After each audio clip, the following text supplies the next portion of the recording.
Hey, long time no see. Welcome to another Crime Dive. Finally, my name is Crystal Sky, and if you're anything like me, you find yourself drawn to true crime cases, so yeah, that is what we talk about here. If you are also drawn to true crime and you want to feel better about your makeup skills at the same time, you should absolutely like, subscribe, and let's hang out together.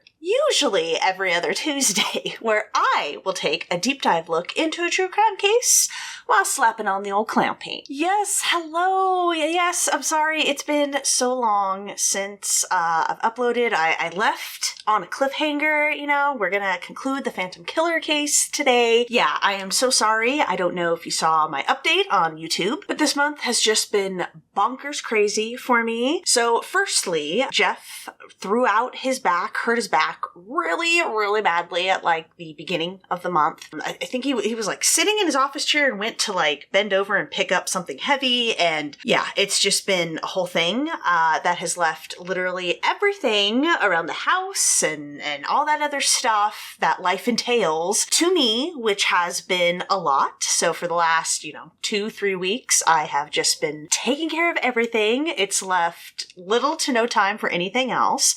On top of that, I've been working a little bit. The strike is over finally, so I've been doing some casting work. And yeah, my birthday was at the beginning of this month, so I decided to take a couple days just to kind of, relax and veg out and stuff. But man, yeah, it's been a bonkers week. And then we had Thanksgiving here in the US last week. So yeah, it's just been a lot. And I haven't had time to record or film. Jeff helps me with that, he helps me set up and all that stuff. So with him out of commission, I couldn't really do anything. He was bad, guys. He couldn't get out of bed. He was bedridden at least for, 3 or 4 days. He couldn't stand up straight. I had to get him a cane so that when he could walk, he could, have something to lean on. And yeah, it's been a lot. He's much better now. So we're all good. We're getting caught up. So yeah, that is what has been going down with me. And so yeah, you're probably going to be kind of pissed, but this will be my last upload of the year. I know I've been gone, but guys, I have fallen so behind just with, taking care of Jeff and the house and then working and whatnot. I don't have anything prepared. Now, I do have the list of cases I'm going to cover in 2024. That was one of the things I think kind of threw me this year, was just not being as prepared as I normally am. So I already have that list curated. I believe, if not all of them, most of them are all requested cases. I've been seeing the requested cases in the comments and the email that I set up. So thank you so much. I will be reaching out to a couple of you because I have some questions. Y'all have given me some intriguing cases. And some of you have some intriguing connections to these cases. So yeah, on top of that, I'm also working on content for another channel I want to set up. So yeah, I've just been working on that. So I'm going to take the rest of the year to catch up on that. And then next year, boom, I'm going to be uploading every 2 weeks. And I'm hoping that being organized and prepared and getting a head start will help me stay on track, regardless if life decides to throw me a speed bump or two, And just thank you so much for, just hanging out, watching my dumb videos and watching my dumb ass. I appreciate it so much. Yeah, and just know that I truly do appreciate all of you. Thank you so much just for hanging out, commenting, giving me case suggestions, watching, subscribing. I appreciate all of you so much. And I do hope that the end of your year is wonderful. And I hope the beginning of your year is also wonderful. So yeah, this will be the last Crime Dive for 2023, and we will be back in 2024. Specifically, right now, so far, fingers crossed, knock on wood, right now, all right, the plan is to be back on January 2nd, 2024, all right? It'll be the first Crime Dive of the new year. Whew, man. But all right, that was a lot to get through. I'm sorry. I had to put out my spiel, had to apologize for dipping and then posting this and then dipping again. So sorry guys, but that's my spiel for you. But yeah, that's all stuff in the future. Let's focus on today. All right, we're going to conclude our Phantom Killer case. I probably could have broken this up into like a total 3-parter, but I felt bad for, being MIA for a few weeks. So we're doing a jam-packed one today. All right. And we're going to conclude this case. And this case, man, so in part 1, if you remember, right, we went over the murders that happened, the attack on Jimmy and Mary. And we ended, right, just as the Starks attack had happened, right? They were just starting to scope out the scene, found some footprints that they were pretty sure, not 100%, but kind of pretty sure that they were left by the Phantom Killer. And today we are going to conclude the case. All right. Yeah, we're going to conclude it. And dudes, we're gonna get into it. Some of the legal maneuverings, all right, and court shenanigans that happened in this case, bonkers, all right. It was the 40s, all right. It was the 40s, a long time ago, so stuff was different. But whoa, we'll get into it. It's bizarre, when you hear about this. So yeah, we will talk about why this case is officially unsolved. But as we'll get into, most people who really research this case figure that we're pretty sure it's solved. It's just, those official dotting the I's and crossing the T's that has to happen to officially close the case, on the books, just isn't there. So that is why this case is officially still unsolved. And quick reminder, I did read a book for this case. I read James Presley's The Phantom Killer, Unlocking the Mystery of the Texarkana Serial Murders, The Story of a Town in Terror. Like I said, it's a mouthful of a title, but yeah, we'll call it The Phantom Killer by James Presley, all right? A lot of information in this book. I have some tabs here in this book because we're going to be reading some statements from some peeps, all right? And you know how I love quotes. I love quotes. I love getting people's own words, and some of these are kind of not long when you're saying them, but they're kind of long to type out. So I just bookmarked them, and we'll be getting all into it. Oh, good Lord. That's a lot. I feel like that was a long intro. So let's start it, right? So we left off part 1 with the Starks attack. Katie survived. Virgil, unfortunately, did not.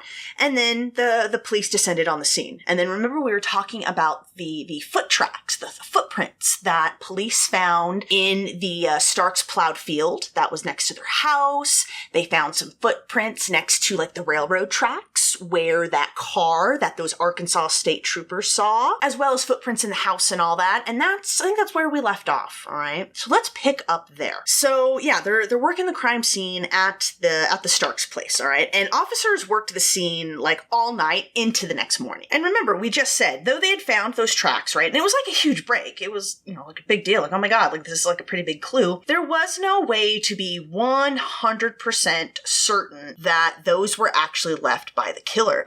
If you'll remember, we talked about how many police descended on the scene, and unfortunately, they trampled all over the house and the yard. So that was going to cause a problem. All right. So we got footprints, but because the scene's been contaminated, there's going to be some troubles there. Some of the tracks they found led to Virgil's welding shop, which was on his property. I think it was to the side or something of his house. It was a little shop. And they found the tracks leading there. And that led some of the police to believe that whoever had shot Virgil and wounded Katie, Phantom Killer, coupled with the flashlight that was left behind, that whoever had done this was there to rob, to steal, to take something. That's why they maybe went to Virgil's welding shop first, maybe could find some valuable tools or something like that. And there was also a pretty quick common belief among investigators that this was perpetrated by someone who was not really local to the area. And we'll get a little bit more into these details later. So like we said, right, though they found the tracks, right, and it was muddy, so there was clear, distinct footprints in the ground, that didn't mean that they could be used as really good evidence. And that is because they couldn't take the best casts of these footprints. Remember, some of these footprints went through the Starks plowed field. And again, even though, the footprints were pretty distinct, the soil and the dirt didn't really capture any distinguishing characteristics of the footprints, you know what I mean? Some of the footprints weren't completely clear or set in the ground, you know what I mean? And the casts they took of the prints that they could they weren't the best. They were not going to be able to compare these footprints to a shoe of a suspect. And even though they had those footprints, remember, that were in blood and dirt inside the house, in the Starks house, because so many officers had trampled all over the scene, there were some who weren't even sure if those tracks were even left by the killer. Maybe they were left by some of the officers working the scene. As they spread out and worked kind of outside the Starks property, they did find a lot of cigarette butts where that car that those Arkansas state troopers, remember Max Tackett and Charlie Boyd, where they saw that car. Remember, they were on their way to Hope, and they saw that weird car parked by the railroad tracks. And when investigators went to that scene, they found, some cigarette butts. And there were so many cigarette butts that they started pondering, dude, was somebody else there at the scene? Did the Phantom Killer or whoever did this show up maybe before the sun went down and just kind of smoked a bunch of cigarettes to kill some time? Which would prove just how premeditated this attack was, right? Leading, further to the belief that this was a phantom killing. But on the other hand, this was a popular bootlegging spot. This was apparently the known spot where if you were going to buy some bootleg whiskey or booze, this is where you'd go to meet the bootleggers. So maybe it was just that. They didn't know, but this is just kind of what they had to work with. So they were trying to develop some theories. They did find tire tracks also at this spot, and it showed that the car had parked and then turned around to get back on the highway. But of course, once it was on the highway, they couldn't tell which direction it had taken. And then remember, they didn't find any tracks going through the Starks plowed field, returning. So that's why they assumed that the killer had crossed the highway and then walked along the railroad tracks until getting to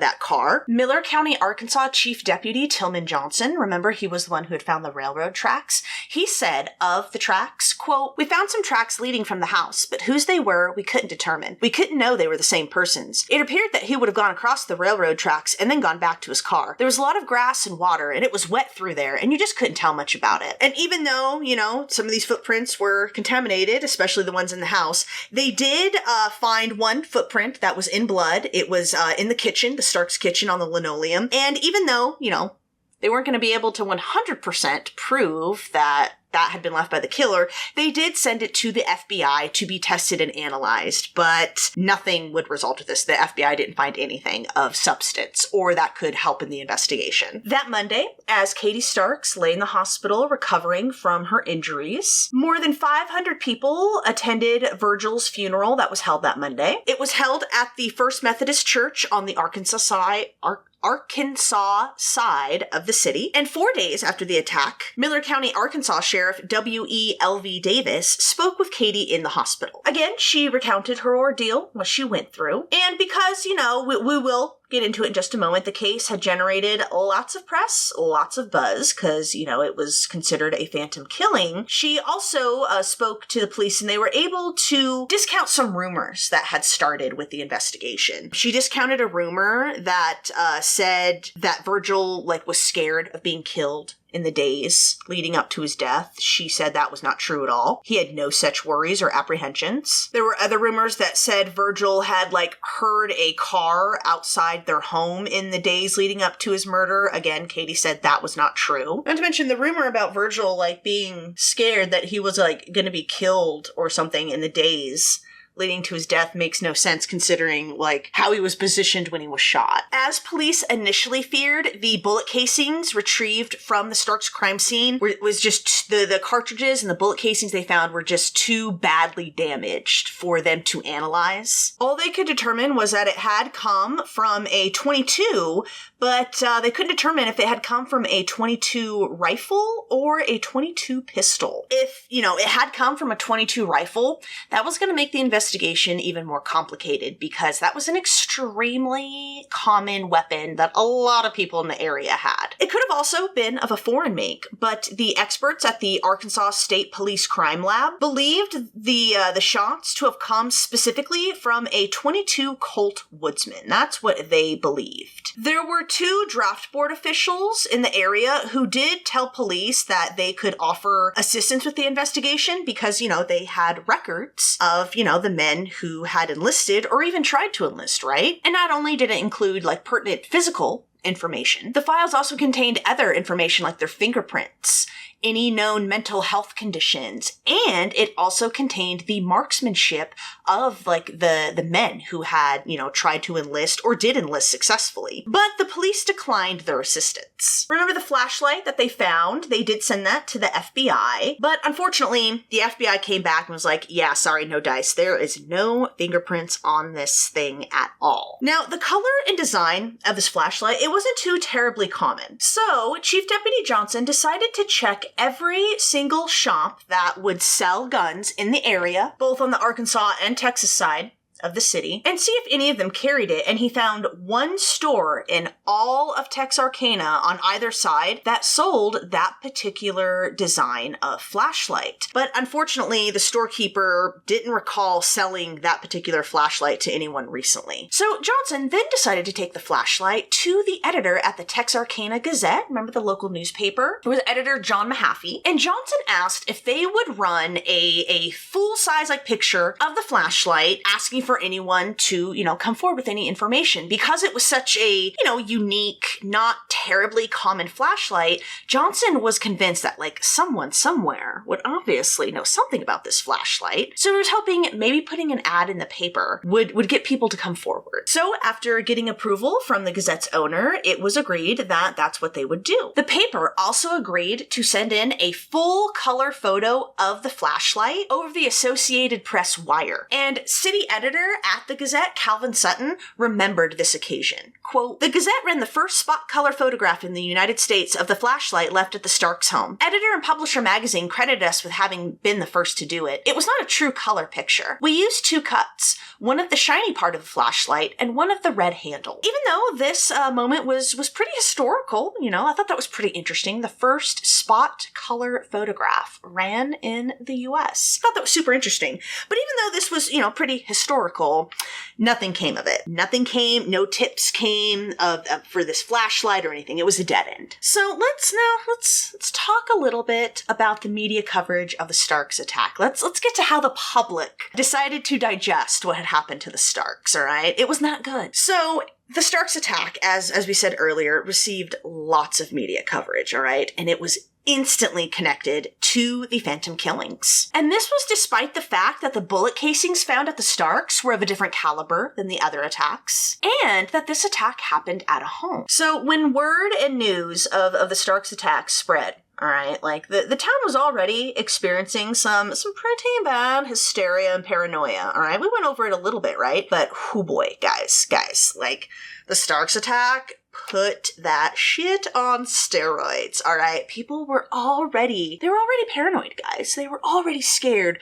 But the Starks attack, put everyone in full-blown panic mode. Especially when the police came out and admitted, yeah, we think they are. The Starks attack is connected to the Phantom killings. This was another Phantom attack. Although I guess to be a little bit fair, Sheriff Davis did come out and try to say that they believed the Starks attack may be connected to the Phantom killings, but come on, what do you think people heard when he said that, Now, this latest attack, all right, / murder, really ratcheted up this case and gave it, a new heightened sense of urgency. And the Starks attack is what really made this case even attract more, powerful political figures who all tried to assure the public, right, that the Phantom case was their top priority. Congressman Wright Patman was a U.S. representative, and he lived in Texarkana on the Texas side. And he made contact with FBI Director J. Edgar Hoover and Attorney General Tom Clark, getting promises from both of them that this case would be top priority and that Texarkana would be getting all the assistance that it needed. Texarkana was sent more than 50 officers from the Texas and Arkansas areas, including Arkansas State Police, all to help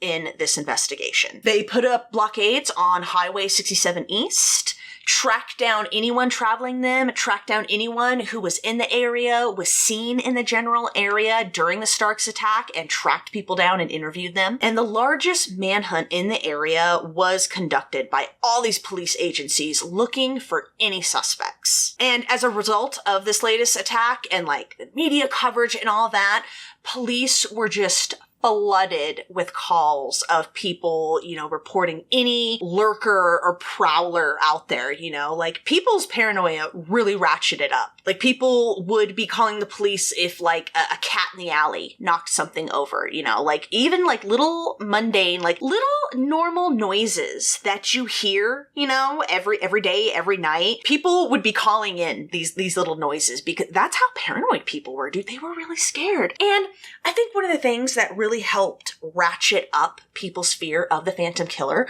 was this latest attack. The Starks attack happened in their home, guys. Like, it happened in their home. That's creepy, right? Like, before this, it was like dark alleys and stuff. People assumed they were safe in your home. Of course, that's what you assume, right? Like, that's supposed to be your safe space. That's your home. But yeah, the way, like, Virgil had been killed, like, sitting by his window and then just assassinated from, the darkness outside, really had people on a razor's edge. We already said people had started locking their doors, right? Like, yeah, not only did people start locking their doors, they started locking their windows, started nailing their windows shut, started barricading their windows, putting up boards and planks, screen door braces, like people were really trying to secure any like entry point that was like a window or a door to their homes. The day after the Starks murder/attack, the entire Texarkana area actually sold out of locks, guns, ammunition, window shades, and Venetian blinds, along with seeing a spike in sales of window sash locks, screen door hooks, night latches, any other protective device that you could think of. Like, the area saw a huge spike in sales of it, if it didn't sell out. There were wanted ads in the papers requesting guard dogs.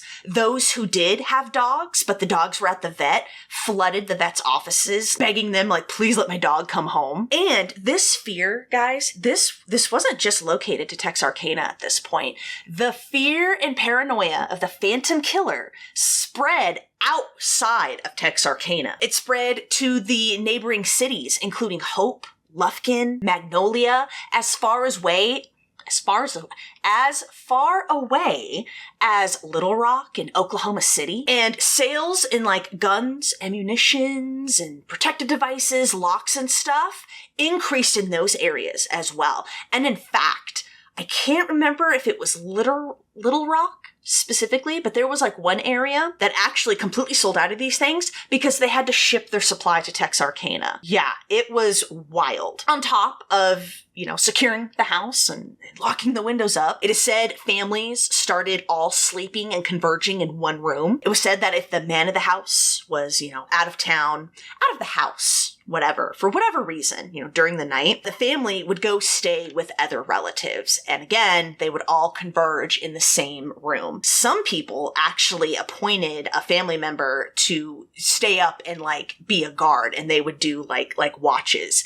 Yeah, man, that's how paranoid and scared and frightened people were. And of course, as you can guess, what little night tourism still existed in Texarkana completely dried up. In fact, a columnist who actually went to Texarkana to cover the crimes and the paranoia was a reporter called Kenneth Dixon, and he wrote for the International News Service. And he wrote just about just kind of what he was observing in town, people's conversations and whatnot. There was a waitress who spilled a customer's coffee. Quote, "I'm sorry, all these murders have given me the shakes. A couple of the girls are so hysterical, they can't come to work." A female elevator operator, I think at the hotel where Kenneth was staying at, told him, quote, "I hate to go outside this hotel." The bellboy commented to him, quote, "Bolt your door from the inside. The meanest killer in the world is running loose in these parts." Texas Ranger Captain Manuel Trezes Lone Wolf Gonzalez, I hope that's how you say his name, told the press, quote, "The city is living in an atmosphere of fear. The man we are hunting is cunning, cold-blooded, and unmerciful, a completely unscrupulous criminal of the worst type. I'd give that fellow 2 shots at me if I could get one at him." And yeah, man, like people, they were living on a razor's edge. And it didn't help that, you know, at this point, like, police were completely baffled by everything happening right now, guys. Like, right? Like, they're still trying to figure out a motive. The only thing they knew for sure at this point was that the Phantom Killer was a very good marksman. Remember, I can't remember if we mentioned this in part 1 or not, but when he shot at the Starks, he shot Virgil twice and then shot at Katie twice, right? But he only left, so he fired 4 shots, but he only left 2 bullet holes in the window at the Starks' home, which showed that, like, okay, he knows how to handle a gun and knows how to fire and aim. Police also said that he appeared to be a, quote, "a sadist who likes to prey on couples all alone." Sheriff Davis said, quote, "The man who fired those shots was calculating." And of course, as police have had to deal with in the other Phantom cases, there were so many unsubstantiated rumors that just flooded the investigation, threatened to derail it, threatened to lead police on wild goose chases because, you know, everyone was calling in everything. Now, many of these rumors actually assumed that a different perpetrator had killed Virgil and attacked Katie. But the cold, calculated way that Virgil was assassinated had many believing, like the public and law enforcement alike, that it was a Phantom Killer attack. And there are other factors that we will discuss as well that led people to really believe that this was another Phantom attack. Because of course, right, so with these, the rumors that said that this wasn't even a Phantom killing, these rumors said that, like, oh, it was someone who had a grudge against Virgil. It was someone who knew the Starks that had killed Virgil. But people who believed that it was the Phantom just countered with, like, okay, if this was a crime of passion, though, surely there would have been more, like, emotion and volatility in the attack itself. Like, if someone has a grudge, right, with someone, like, most of the time, if it gets to a point where they're, you know, gonna shoot him, they do it in, like, broad daylight, they empty the gun into him, right? There's, like, a lot of anger, right? But that wasn't like that with Virgil. It was 2 cold, calculated shots that killed him. Plus, other people were asking, like, okay, if this was someone who had a grudge against Virgil, why would the killer, after killing Virgil, hang around and wait for Katie to enter the room? If they had a grudge against Virgil, they probably knew Katie. Katie probably knew them, could probably identify them. Like, why hang around? They could have left right after executing Virgil. However, if it was a stranger who had shot Virgil, and one who planned to leave no witnesses, you know, wouldn't have cared if Katie came into the room and was able to see them. There were other details and factors that kind of played into this debate right here, like, oh, was it a Phantom killing? Here's why it could be. Here's, you know, why it couldn't. The book I read definitely makes the case that, like, no, the Starks attack is more than likely a Phantom killing. But Virgil's position was definitely a factor that played into this debate. Like, the way he was sitting, which a lot of people were just like, dude, how could Virgil just be sitting there so brazenly in his home, back, like, you know, kind of like back to the window, curtain up, lights inside the house. Like, the Phantom Killer was on the loose, dude. People were locking their doors. Like, why would he be in such a vulnerable position? And some assumed, well, maybe he wasn't really scared of the Phantom, you know? Maybe he assumed their house was kind of, like, too public, you know? It was right off that busy highway to really be, like, attacked. Maybe fear of the Phantom Killer hadn't even crossed his mind. Plus, remember, the Phantom killings up to this point had happened on the Texas side of the city. And then there were those who thought maybe the Starks attack was a sign of a changing MO for the Phantom Killer. Maybe the Phantom Killer realized that, like, the dark lovers' lanes and alleys and stuff were just kind of too hot right now. Remember, the cops were out there with all kinds of sting operations and stuff trying to bait him. Maybe he realized that that was kind of dangerous, so, you know, he was going to have to change it up a little bit. Others wondered if the Phantom wasn't more of a compulsive killer, if maybe the fact that the Starks' home, you know, was easy to see, was lit up from the inside, so it was very easy to see and inside, couldn't really see outside, if perhaps all of that was just kind of like too tempting for the Phantom Killer, and that's why he had attacked the Starks. But either way, Phantom or not, I thought this was kind of interesting. The police were convinced that, I think this was like a few days after the attack, and they were working the investigation more. But there were some police who thought that whoever had gone to the Starks farm that night, Phantom Killer or not, had gone there with the sole purpose of killing. And they argued this because they were like, well, if the person had been there purely just to like steal or rob something, they wouldn't have had the gun with them. Which I just thought was really interesting, because it's like, wait a minute, like, if you're gonna rob or steal, like, don't you want a gun to, like, scare people, even if you never intend to use it, you know? So yeah, I thought that was super interesting. There were also many in law enforcement who wondered if perhaps the Phantom, or whoever had attacked the Starks, wasn't local to the area.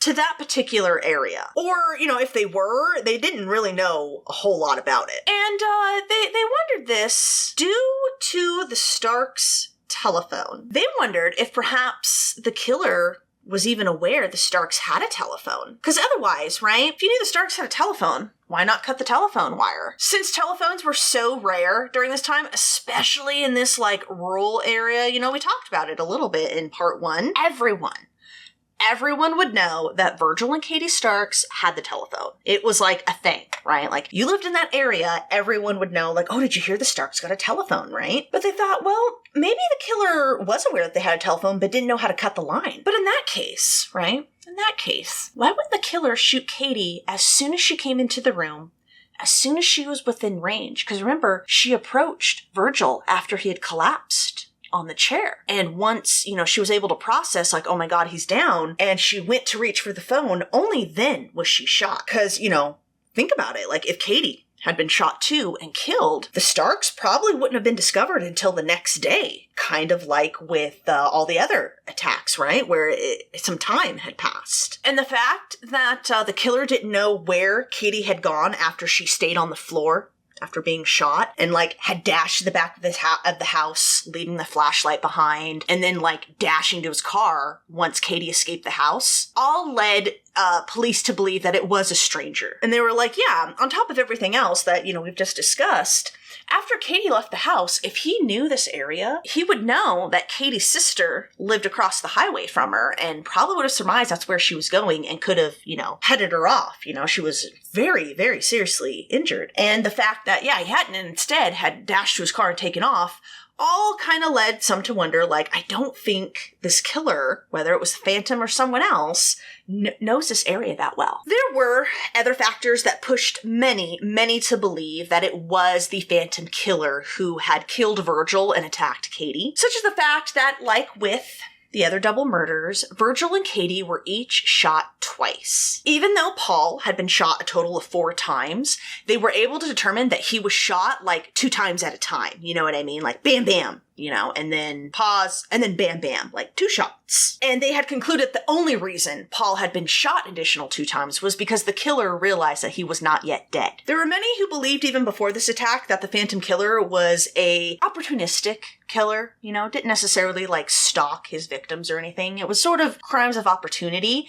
And if, you know, that theory was to be, you know, taken at face value, that the Phantom Killer was an opportunistic murderer, the Starks case would play right into that. The fact Virgil was shot execution style also led many to believe that it was a phantom killing. The fact that he and Katie were a couple, just like the others. That Virgil had been immobilized first. Even though they couldn't prove it definitively, they highly theorized that Paul had been shot first. There was the use of an automatic weapon, and all the cases had vulnerable victims at night. And so you're probably wondering, like, okay, what about the different caliber used? Remember, it was a 32 in the other attacks, but in the Starks attack, it was a 22. What's up with that? Well, those who really believed that the Starks were attacked and killed by the Phantom Killer said that this could be the sign, once again, of a changing MO of the Phantom Killer. So not only is he realizing that the dark alleys and the lover lanes and stuff is too hot right now, he's also aware that the police are looking for a 32 caliber weapon. So, you're a killer and want to keep killing and not be caught by the police, what are you gonna do? You're gonna switch up your caliber. You're gonna switch up your weapon. And this was why, according to these people, right, why the Starks attack differed so much from the other attacks/murders. They also pointed to the fact that this attack had happened on the Arkansas side in Miller County of the city, also kind of fed into this theory that, like, Phantom's realizing that it's getting hot right now. So, you know, the Texas side is especially hot right now. So what are you going to do? Well, let's go over to the Arkansas side. And this would also play into the theory that, like, yeah, they hadn't known that area all that well. And as if the area wasn't dealing with a lot already. As we've mentioned, not only did the Phantom Killer case become headline news, and all anyone would talk about in the surrounding areas, it became a national story that people talked about. And of course, that meant that reporters from all over the country descended into Texarkana, reporters from LA, New York, Miami, Chicago, like all the big places just descended onto the city. According to the Gazette's editor, John Mahaffey, remember, he said, quote, "They were intrigued not only with the Phantom and the Texas Rangers sent here by the governor, but they were gripped by the mass hysteria our headlines had created in the city during March, April, and May." But that doesn't mean that it helped the investigation, right? And Mahaffey recalled just how, like, rude and uncouth and just stupid a lot of these reporters flooding in were. He said he was the liaison between the invading press and the local community, and he talked about his experience with these out-of-town reporters at the American Society of Newspaper Editors in Washington, and he was, like, speaking there, and he talked about what it was like at this time dealing with all of this. And now you've got, like, all these big wig reporters and photographers coming in from these, like, big name papers and stuff. Quote, "The mass media descends upon Texarkana and all hell breaks loose. If some of the reporters and photographers sent to us had not been so old, I would figure they were your rankest cubs. They had very bad manners, couldn't hold their whiskey, and they made passes at my girl reporters. One young squirt from one of the Western papers had the audacity to complain to me about the fact that he wasn't making much time with my girl reporters. He seemed to be totally unaware of the possibility that the girls were being true to me." I don't, like, that last part really gave me the creeps, like, true to me. I don't know, different time and all that, I guess, but regardless, that's what he was talking about with his experiences with them. And apparently Mahaffey had a lot of female reporters during World War II. Remember, that's when a lot of women entered the workforce as the men were off fighting. A lot of women, you know, got hired into jobs. And apparently Mahaffey had a habit of bringing in a lot of female reporters and editors. Apparently he was called the Phil Spitalny of editors, and apparently Phil Spitalny was a conductor of a very popular all-girls orchestra at that time. Mahaffey also complained that these big city reporters, they weren't just content with covering the story and, you know, doing, like, their job. They wanted to be, like, a part of the case, maybe even solve it. Quote, "The mass media proceeded to get themselves into all kinds of trouble. 2 of them had a fight in the corridor of the Grim Hotel and got jugged for being drunk and disturbing the peace. Another was picked up for drunk driving. The officers found another in a parked car with one of my girl reporters, the one that was not being true to me. They said they were laying a trap for the Phantom. A likely story." Again, I don't know about that true to me thing. Like, that just kind of comes off kind of weird, creepy. And these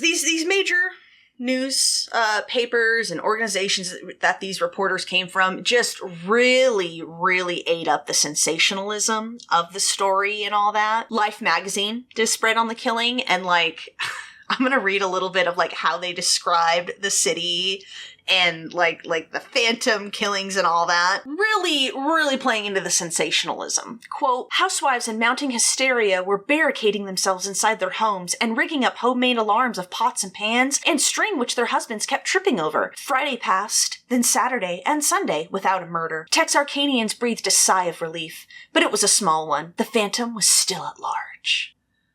Oh, please. Yeah, that's what this area needs right now, right? On May 5th, the Texarkana Gazette ran a story saying that the Phantom Killer could strike anyone at any time, anywhere. Which, of course, you know, added fuel to the fire. The Starks house was only 8 miles from where Richard and Polly had been found. And also, by that same Sunday, police came out and said that they believed the Phantom Killer was a, quote, sex maniac.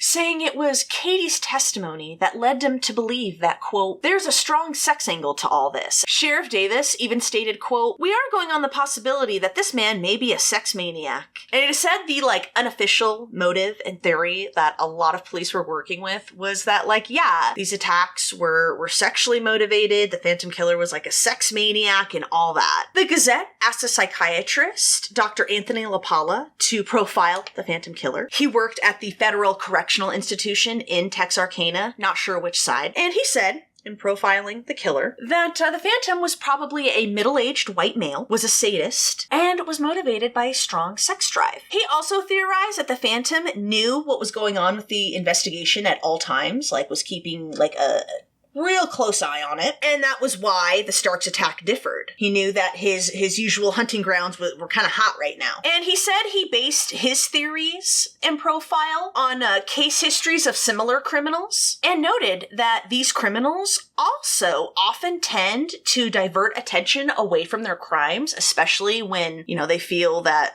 starting to close in on him, by going to a distant community and committing a crime there, leading many to believe that the crimes are unrelated. And he also said that he doubted the Phantom had any military experience or service because, such maniacal tendencies would have been caught either before he entered the service or at least in basic training. Quote, this man is extremely dangerous with a tremendous impulse to destroy. He works alone and no one knows what he's doing because he tells no one. He might be thought of as a good citizen. He probably has reasoned that the only way to remain unidentified is to kill all persons at the scene of his crime. And this, of course, just freaked everybody out, of course. Yeah, I just thought it was funny that they were going so hard with this sex maniac, sex motivation when it's not all of them were really attacked. I know there's, some questions on whether Betty was sexually attacked. We know Mary kind of was, sexually attacked. But yeah, I just thought it was very weird. Just this doesn't seem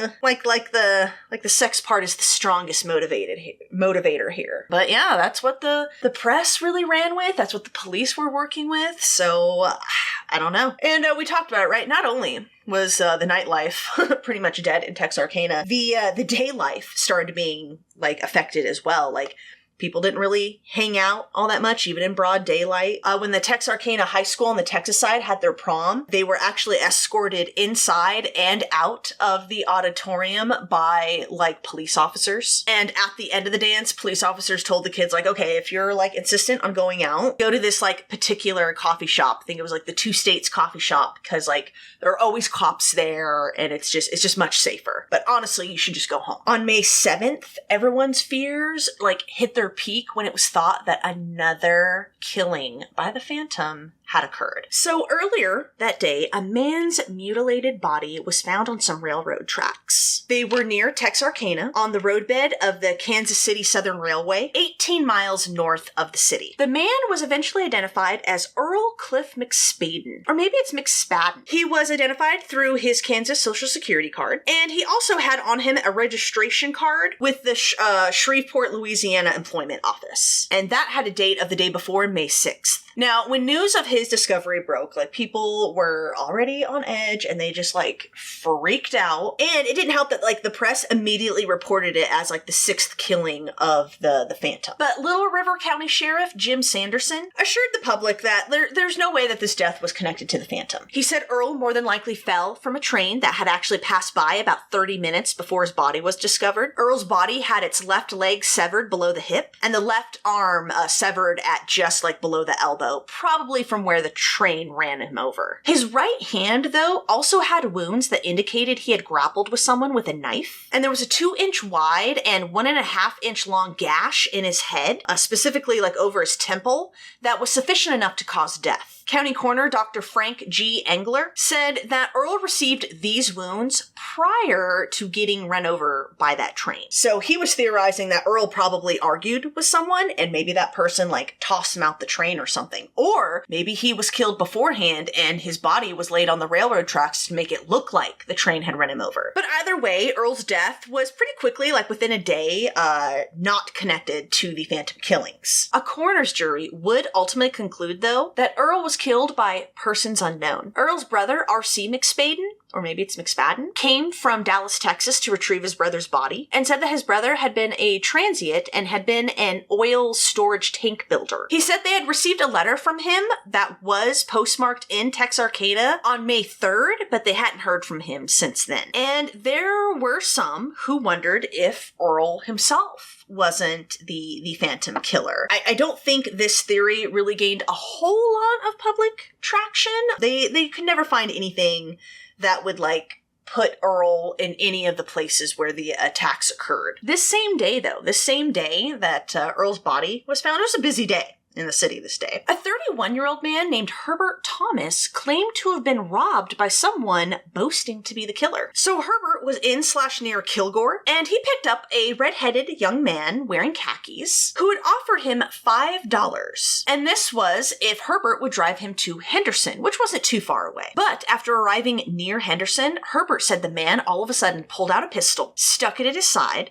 and threatened to kill him if he didn't drive him to Lufkin. Herbert said that the man told him, quote, "I'm on the run. I've killed 5 people around Texarkana, and I'll make it 6 if you don't get me where I want to go." So Herbert complied. And on the way there, he said the man claimed to have killed 5 people in Texarkana, specifically naming Paul and Betty as his victims. He said that the man told him that he would return to Texarkana for revenge, and that he was going to come back and kill Paul's father too, even though Paul's father was already dead. Herbert said the man told him to keep his mouth shut as they neared Lufkin, took his $5 back, and robbed him of $3 more, and then took off from the car. But Ranger Gonzalez would later come out and say that, like, they didn't think this guy was actually the Phantom. Quote, "We don't believe that the man who killed the 5 people here in the past 6 weeks wouldn't boast about his crimes and then let Herbert go. However, when and if he is caught, he is going to have a lot of explaining to do." This same day, Mahaffey decided that, like, okay, we need to calm down the public, all right? We got them ratcheted up with our headlines and all that. We need to simmer it down because things are getting a little out of control here, right? So, as we talked about, right, national media didn't help matters. Places hundreds of miles away, as far away as Little Rock, were being flooded with calls of, like, fears that the Phantom Killer was in people's backyards and stuff. Like, even police as far away as Little Rock couldn't escape the fear of the Phantom Killer. So Mahaffey was like, all right, we need to try to simmer this down. So since radio was king in this time period, all right, it was all about the radio, he decided that he would interview Ranger Gonzalez on air and, like, have him kind of calm people down, right? He was, like, the public figure of this case. We talked a little bit about that in part 1. And Mahaffey figured, like, you know what? If the public hears him and, you know, hears that, like, the Texas Rangers are working it, we've got the FBI, we've got, like, all these people working the case, that will help calm people down. So when they did their interview, Mahaffey interviewed Gonzalez on the radio, and he asked him, like, hey, like, what advice do you have for people who are just, like, super scared and paranoid and freaked out right now? Like, what advice can you give citizens? Gonzalez answered, quote, "Well, my advice would be for everyone to lock up their houses as tight as they can and to oil up their guns and see if they are loaded, or get them a double-barreled shotgun. Put them out of the reach of children. Do not use them unless it's necessary, but if you believe it is, do not hesitate to shoot." And Mahaffey, like, shortly ended the interview after that. Can you believe that? Can you believe that, dude? Like, you bring this guy to try to, like, tone down the public hysteria, and this fool just says, like, oh, no, dude, get your guns, load them up, and if you think it's necessary, you pull that trigger. Like, what the fuck? Like, what? What is happening? What is happening? What kind of advice is that? On May 9th, a mobile radio station arrived to Texarkana, along with 20 Arkansas State police officers sent by the governor, and a fleet of 10 prowl cars that were equipped with 2-way radios. Gonzalez also announced the arrival of 10 more Texas Department of Public Safety patrol cars, with 2 men riding per vehicle, and with each vehicle being equipped with a 3-way radio. Within a week, a teletype machine was brought into the Texarkana Sheriff's Office, and it connected the Sheriff's Office with, like, every major Sheriff's Office in the state of Texas. And it was not uncommon just to see police officers just patrolling all hours of the day and night. Like, it was not uncommon to go into downtown and There's like 3 or 4, patrol cars. There's like half a dozen police officers just walking around town. It is said even though the manhunt for the Phantom Killer now spanned across 4 states, the common belief was that the Phantom Killer was still in the area, that he hadn't gone far. Curfews were still in effect at this point. We said nightlife was pretty much dead. Day life was suffering. Liquor dealers announced in a joint statement that they were going to be closing their stores at 9:30 due to the city's state of mind. And part of their statement read, quote, "We do not wish to add further to the troubles of the police." And also on the same day, like I said, there's a lot going on in Texarkana at this time. Busy days. But this same day is when the Gazette published their interview they did with Mary. Yeah, that's right. Remember our first victim, question mark? Yeah, the Gazette had tracked her to her home in Oklahoma, and their reporter, Lucille Holland, went out there to interview Mary and, get her side of the story of what happened to her and Jimmy. Mary told Lucille about her and Jimmy's attack and how she believed, quote, "beyond any doubt, that her and Jimmy were to have been the Phantom Killer's first victims." She truly believed that. Quote, "After Jimmy had taken off his trousers, the man hit him twice on the head. The noise was so loud, I thought Jimmy had been shot. I learned later that the sound was his skull cracking. Then he hit me. He knocked me to the ground, but I managed to get back up. He told me to run down the road. As I ran, I could hear Jimmy groaning. The man was beating and stomping him. It was hard for me to run because I had on high-heeled shoes." She recounted how she had been assaulted and how she had gotten help. And she also mentioned how, after Richard and Polly's murders, she did come to Texarkana to try to help police, but once again, they believed that she knew who the assailant was. Like, yeah, she spilled all the tea about how the police had treated her, and she was just insistent, like, dudes, I have no idea who attacked us. Like, I swear, I don't know why the Texarkana police are convinced, but, like, I don't know who our attacker was. But she was, pretty sure that it was the Phantom Killer. Now, police didn't publicly connect Jimmy and Mary's attack with the Phantom killings until the day after, on Friday, May 10th, the day after Mary's interview published in the paper. And yeah, it's probably because they did not come off looking that good in that interview. Like, I read some of it, and Mary was like, she was pretty adamant, just like, I have no idea who attacked us. I don't know why the cops were so insistent that we did, but I don't know who attacked us. Oh, also Jimmy was tracked down after, like, Mary's interview hit the paper and stuff. Like, Jimmy was also tracked down, and yeah, he pretty much reiterated what Mary said about how the cops, like, thought they knew who did it. He talked about how he warned them that this guy was going to escalate to murder, and then a few weeks later, Richard and Polly were found. So yeah, after Mary's interview dropped, the police conceded that yes, we do believe Jimmy and Mary's attack is connected to the Phantom killings. It was the Phantom Killer who had attacked them, and added their attacks and assaults to the list of growing charges against the Phantom Killer. Bowie County Sheriff William Bill Hardy Presley and Texarkana Chief Police Jackson Neely Jack Runnels then made a public plea asking for anyone to come forward if they knew of anyone who had unexplained disappearances during the times of the murders, if they knew anyone who, like, just was kind of suspicious. At this point, they were pretty much just asking the public, like, yeah, if you've got any suspicious people that you know, if you've got people who disappeared around the time of the killings, like, just let us know. Because, like, at this point, guys, right, like, the police have nothing. 10 days after the Starks attack, the reward, because remember that reward that was going on for any information that led to the arrest and conviction of someone for the Phantom killings? Yeah, that reward was still going. And 10 days after the Starks attack, it grew to a whopping $10,000. And yeah, meanwhile, like we said, right, like, the city was in a state of fear, and yeah, they flooded the police offices with calls of any noise. There was one call that police got about 2 bodies that were supposedly in front of a yard on County Avenue, which was a really popular street. But when police arrived, they found that the 2 bodies in the yard was just 2 cows who had gotten away from their herd and had taken a nap. Anyone even remotely suspicious was brought in for questioning, especially after Presley and Runnels' plea to the public, and a total of over 1,300 suspects would be brought in as they attempted to track down the Phantom Killer. And there were many notable suspects that papers did try to, like, keep an eye on and be like, oh, is this guy, like, the Phantom Killer? There was an escaped prisoner of war, POW, out of Arkansas, that people were like, oh my god, is this the Phantom Killer? There was a knife-wielding man in Oklahoma that was looked at. There was a South Dakota carnival worker who happened to buy a bus ticket to Texarkana that was looked at. Numerous war veterans from the local area and outside of it were all brought in for questioning, all scrutinized to be the Phantom, and none of them panned out. But as the month of May began to close, and the 3-week mark fast approaching, the public opinion on the officers working the Phantom Killer case started to change. People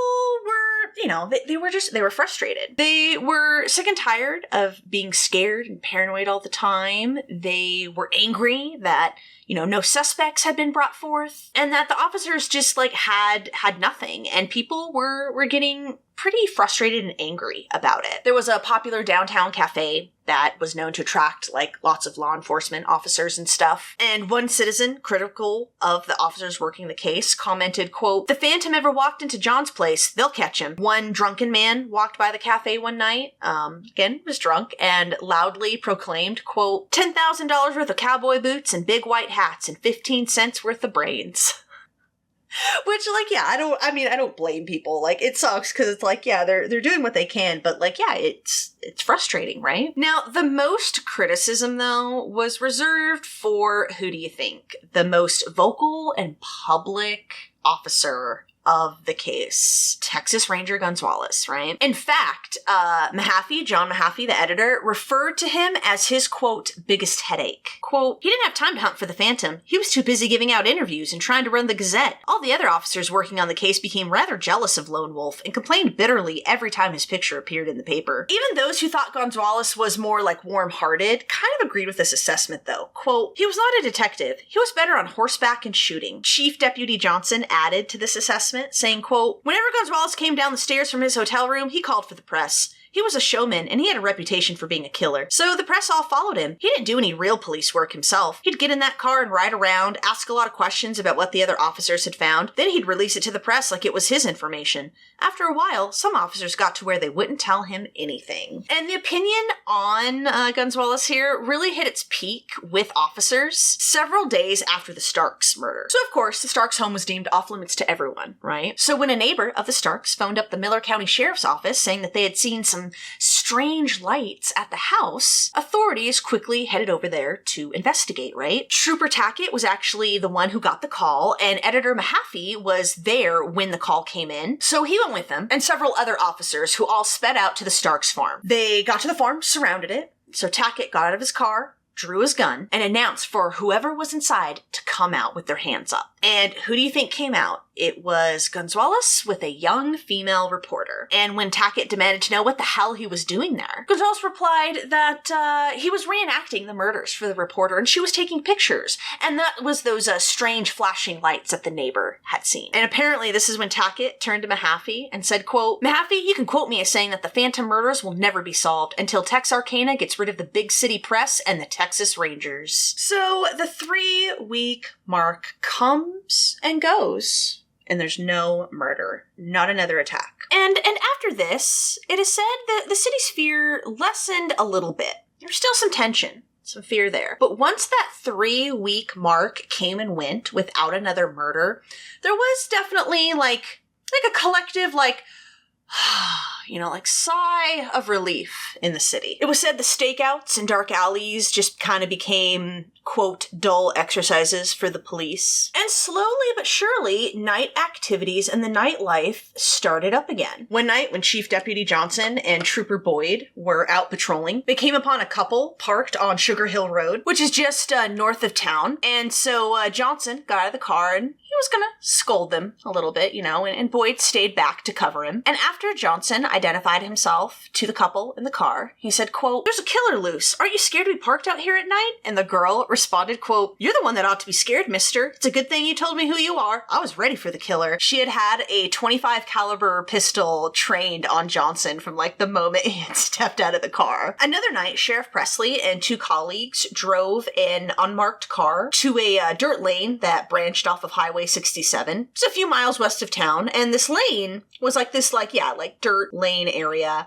And you could go a little ways, but then it was a dead end and you had to turn around and come back. So they went here, set up the unmarked car with the dummies, and then got out in the brush to see if the Phantom would take the bait. An hour later, a car did drive up the lane, drove slowly past the unmarked car with the dummies, drove further down the lane, and as we know, had to turn around because it was a dead end. And so that's what the car was doing. And as it was turning around, that's when Presley and the other officers jumped out, right? Like with their guns trained, like, freeze, come out of the car or whatever. Turned out it was just a married couple and another woman, I think she was like their friend or something, who had gotten lost. And that was the closest they came to catching anyone that night. So yeah, the 3-week mark comes and goes. And then before they knew it, the 6-week mark hit. And again, no murders, no Phantom Killer murders. And at this point, there were many questions being asked. Like, what had interrupted the Phantom's 3-week timing? Was Texarkana just too hot for him right now? So he jumped and,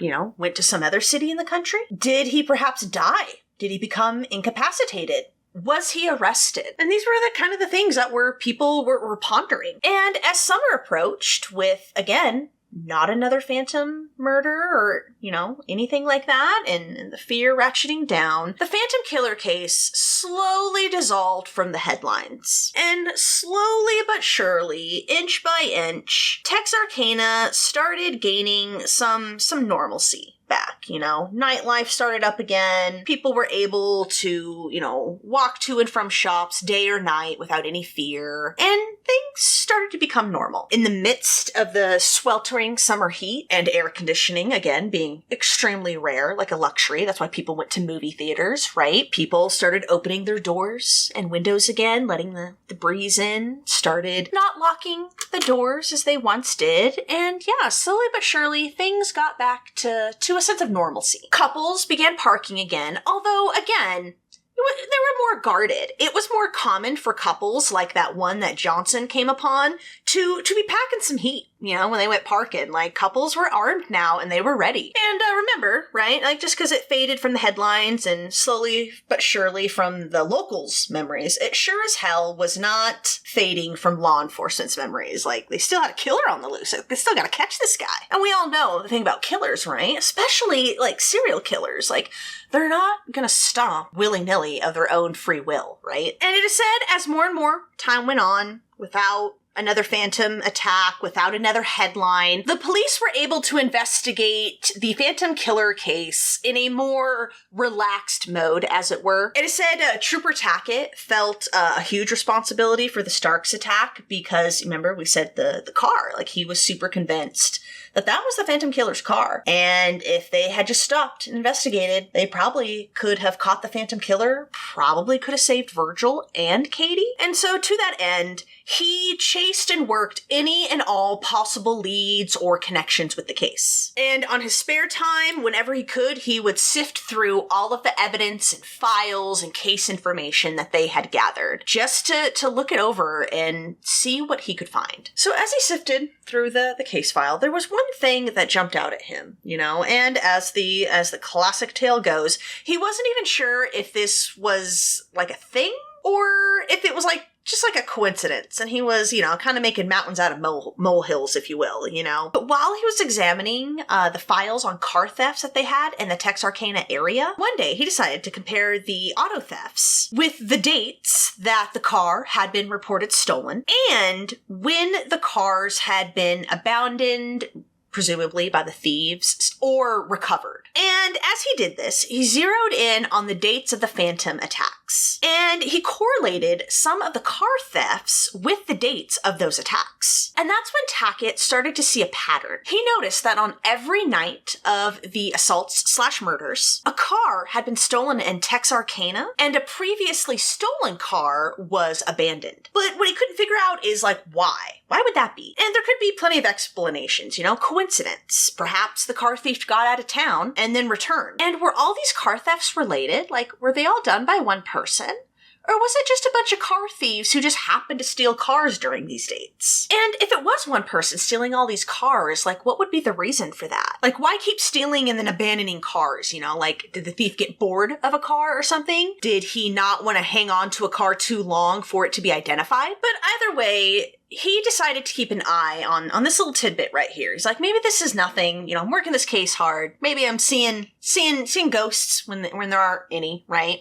Seeing things, maybe confusing causation and correlation, like all that. But he decided, you know what, I'm gonna keep an eye on this, and I'm just gonna keep note of it and see if it goes anywhere. And so as Tackett continued working the case on his own, towards the end of June, he received a routine assignment from his supervisor in Hope. An old farmer named Jim Hayes had called their offices complaining of a delinquent tenant. The man hadn't paid his rent, and Jim wanted the state police to go and handle it. That is when the supervisor then called in Tackett to, go and scope this out, see what the hubbub is. Tackett also grew up in the area where Jim lived, which is in Pike County. So, he knew it really well. So that was another reason why his supervisor sent him there. Jim told Tackett that his tenant, Ewell Swinney, I found two different pronunciations for that name. It was like Ewell or Yule. Like, it seemed to depend on, like, accent or dialect or whatever. So I might just float in between, back and forth. But Ewell Swinney was the delinquent tenant that farmer Jim Mays wanted the police to handle. So Jim told Tackett that Ewell hadn't paid his rent, and then gave him the license plate and make and model of the car that Ewell was driving around in. It was a green 1941 Plymouth sedan. Now, Ewell had reportedly lived in Texarkana, but now lived in part of southwestern Arkansas called Delight, which was 65 miles away from Texarkana. And that's all that the farmer knew about where Ewell would probably be. So after leaving Jim, getting all the information, Tackett then called the main office in Hope and decided to run the plates that Jim had given him. And it is this routine check on Ewell's car that would blow the Phantom Killer case wide open and possibly solve it. So, the check revealed that the car was stolen. It had actually been stolen the night of March 24th, the night of Richard and Polly's murders. It was stolen from Wayne O'Donnell, who lived in Texarkana on the Arkansas side, and it was stolen when he was inside Michael Meager Hospital visiting a sick friend there. And now this transformed it into a felony case. So now this wasn't just like a case of a delinquent tenant. This was now, like a felony car theft case. Now, Ewell was described as a police character. We'll get into it. He did have a record for various kinds of trouble, and the local police did know of him, all right? So when, Tackett called Delight and asked about Ewell Swinney and all that, they were like, oh yeah, we know who you're talking about. But try as they might, Tackett and the other officers, including Boyd, could not locate Ewell anywhere. No one had seen him, talked to him, couldn't find him anywhere. Ewell's family said they hadn't heard from him in quite some time, and they had no idea where he could possibly be. Now, there was a 5-year-old child of one of his relatives. I don't know if it was like a nephew, cousin, or what, but the 5-year-old remembered that Ewell liked to park his car at this certain lot in Texarkana, and the boy was able to describe it. They found the lot, and police decided to scope it out, but they couldn't find the stolen Plymouth. But Boyd thought they had something. He was like, if this little boy is to be believed, he'll be here. You'll be here, so I'm going to keep an eye on this lot. And that's what he did. Boyd would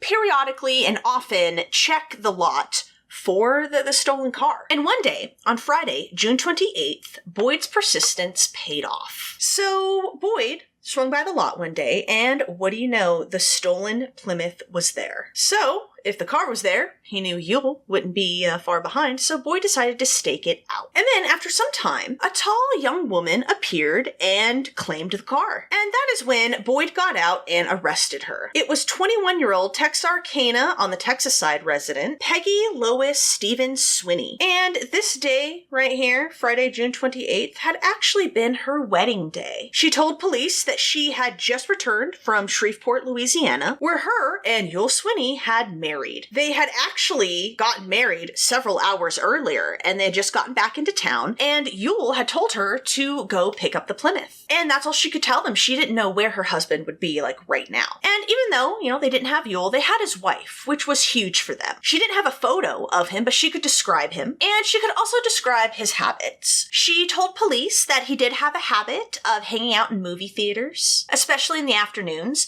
and when he stepped out for a smoke, he made sure to stand and be in a position where he could watch all of the comings and goings. She said she had met Yule in early 1946, so earlier that year, and this was after her first marriage, very brief marriage, had crumbled. She was actually in the Texarkana City Jail, the Texas side, for public drunkenness. And when she first met Yule, he was actually there at the jailhouse to bail out another woman, but instead he met Peggy. And she told police they had been together ever since. And after her first marriage had officially been dissolved on June 27th, 1946, her and Yule went to Louisiana to get married the very next day. On the marriage license, Yule listed his birthplace as Arkadelphia, Arkansas. His age is 29 and his occupation as bookkeeper. So, they were able to glean some pretty valuable information from Peggy, but, Yule was still on the loose and she couldn't really help, track him down. Then, on Monday, July 15th, a huge break in the case occurred. And this break actually came out of the town of Atlanta, Texas, 23 miles south of Texarkana. So on this day, oil field worker Hibbett Lee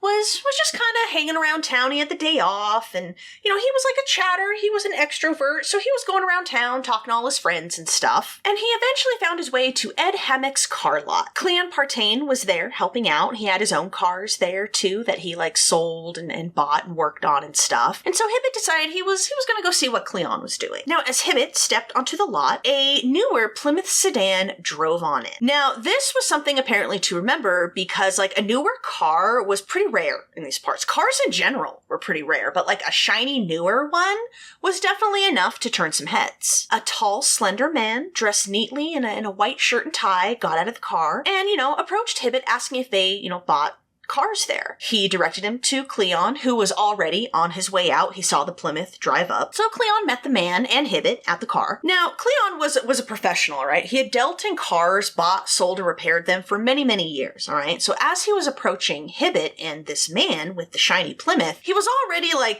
noting some stuff in his head, when you've been around, you've been in an industry, you've been kind of around the block a few times, the stuff to kind of look out for, right? So as Cleon is approaching, he's already cataloging some yellow flags, if not outright red flags, He knew how rare it was for someone to come up with, not just a car, but, a shiny, new-looking, good-looking car and wanting to get rid of it fast. The man had told Cleon that he had just lost his job, and so he needed to sell the car because he needed the money fast. Now, Cleon was pretty weary. First of all, the man was a stranger, all right? He knew pretty much everyone in, the Tri-County area, all right? He knew everyone in the local area, he'd done business for a long time. He knew who was who. He had never seen this guy before, so that was already suspicious. He noticed the guy was a smooth talker, and something about his story just didn't sit right with him. So he asked the guy, well, hey, do you have the title to the car? Maybe we can work out a deal. And the guy was like, oh, well, I can get the title to you. And that's when Cleon was like, you know what? Get the title to me and then we'll talk. But until then, not interested. And so the man left, driving towards Texarkana, because this car lot was located off of a highway. So they saw the man leave the lot after Cleon told him that, and he headed towards Texarkana. Now, this whole thing seemed fishy, not just to Cleon, but to Hibbett too. He was standing right there, witnessing this whole thing go down, and they were just like, That whole thing was odd. And they immediately was like, I bet you this car was stolen and this guy was trying to pawn it off on us. So Cleon told Hibbett, quote, Hibbett, we're not going to see that guy again. Run over and tell Homer I had a suspicious fellow try to sell me a new Plymouth. Didn't have a title to it. Never saw him before. I got a feeling he's got a hot car. And Homer Carter was the town marshal. So Cleon wrote down the license plate number, and then Hibbett went over to the town marshal, Homer Carter, to relay what had just happened. Carter then radioed the Texarkana police, letting them know to be on the lookout for a stolen Plymouth coming in from Atlanta. Carter also told the Texarkana police, quote, I'm coming to Texarkana and I'm bringing a man with me who was there when this joker tried to pull this stunt. So Carter and Hibbett then headed towards Texarkana. And by the time they got there, patrol cars were all over downtown trying to spot this Plymouth. They already were pretty confident they could lock down the city if they had to. I think the book said something like there was a joke about like there was like 3 integral, I think, streets or intersections or something that they could block off and like keep everyone like within a confined area in Texarkana if they needed to. So they were pretty confident they were going to catch this guy, all right? They were going to catch this guy with the stolen Plymouth. Carter and Hibbett drove to the Miller County Sheriff's Office, remember, it's on the Arkansas side of the city, where Tackett worked in a small office, and he was there working when they showed up. Now, after being briefed on the situation, Tackett's mind remembered Yule Swinney, the car thief that he had been chasing. And he told the men, quote, I think I know who you're after. Now, unfortunately, neither Hibbett or Cleon could really describe the man. You know when like something happens and then when people want like really finite detail, like as a description of the man, you find that like, I can't really recall his features. Like, I remember the event that happened, and I remember stuff like the car, but I can't really describe him. That was sort of the situation here. The best they could do was describe, again, the car and the clothes that the man had been wearing. But Tackett took a good look at Hibbett, who was kind of dressed like your stereotypical Texas cowboy, right? He had like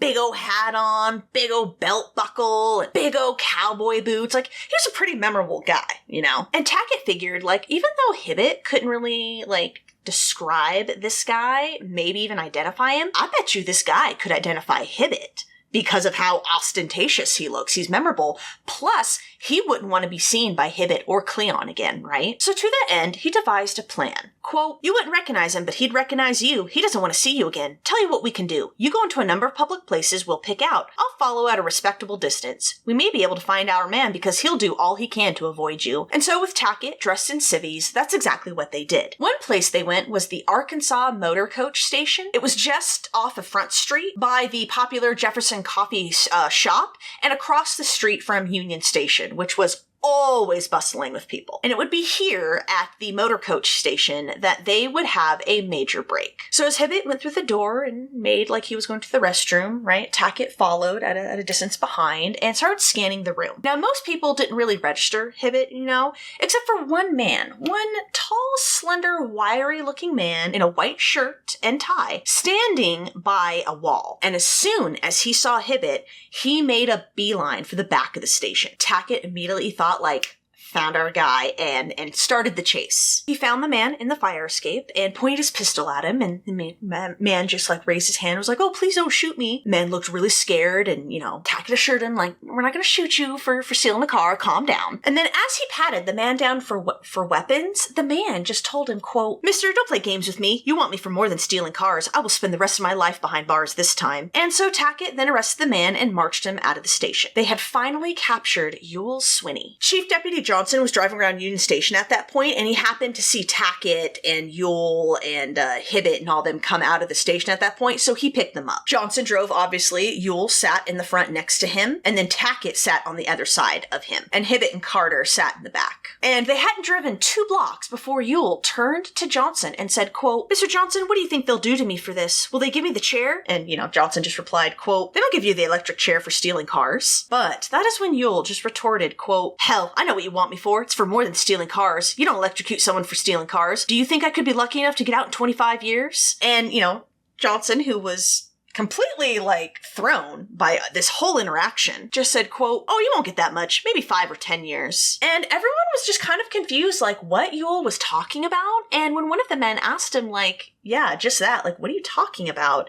It is said Yule, like switched. He was no longer this, like, scared, chained up prisoner who was, like, begging for his life. He became very calm and cool and collected, gave nothing but perfunctory answers, and just became completely uncooperative. And after he had had time to reflect on the incident much later, Johnson reflected on just how much Yule Swinney did not act like your typical car thief. Based on his prior experience, right? Anyone they had arrested, like, demanded to know, like, oh, what are you hauling me in for? I have rights, blah, blah, blah, you know? But Yule hadn't done that, and that was kind of weird. And now we're gonna get a little bit into just who this guy is, all right? Who is Yule Swinney? Well, let me tell you. So Yule Lee Swinney had been born on February 9th, 1917 in Arkadelphia, Arkansas. His parents were Stanley Swinney and Myrtle Looney Swinney. He was the youngest of 5 children when he was born. He had 2 older brothers and 2 older sisters. And after he was born, 2 younger sisters would be born. Now, Stanley, Yule's father, was an alcoholic Baptist minister who was also a serial cheater.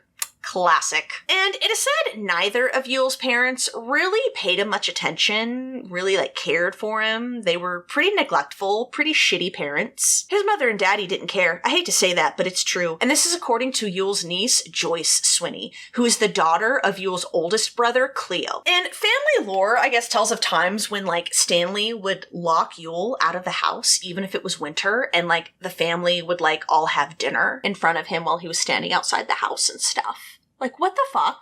In one version of these tales, I guess Yule supposedly, like, asks one of his sisters, like, you know, oh, can't you get me a biscuit or something? Like, I'm starving. Yeah, what the actual fuck? Now, the eldest brother, Cleo, and his eventual wife, Winnie, would actually end up being the primary caregiver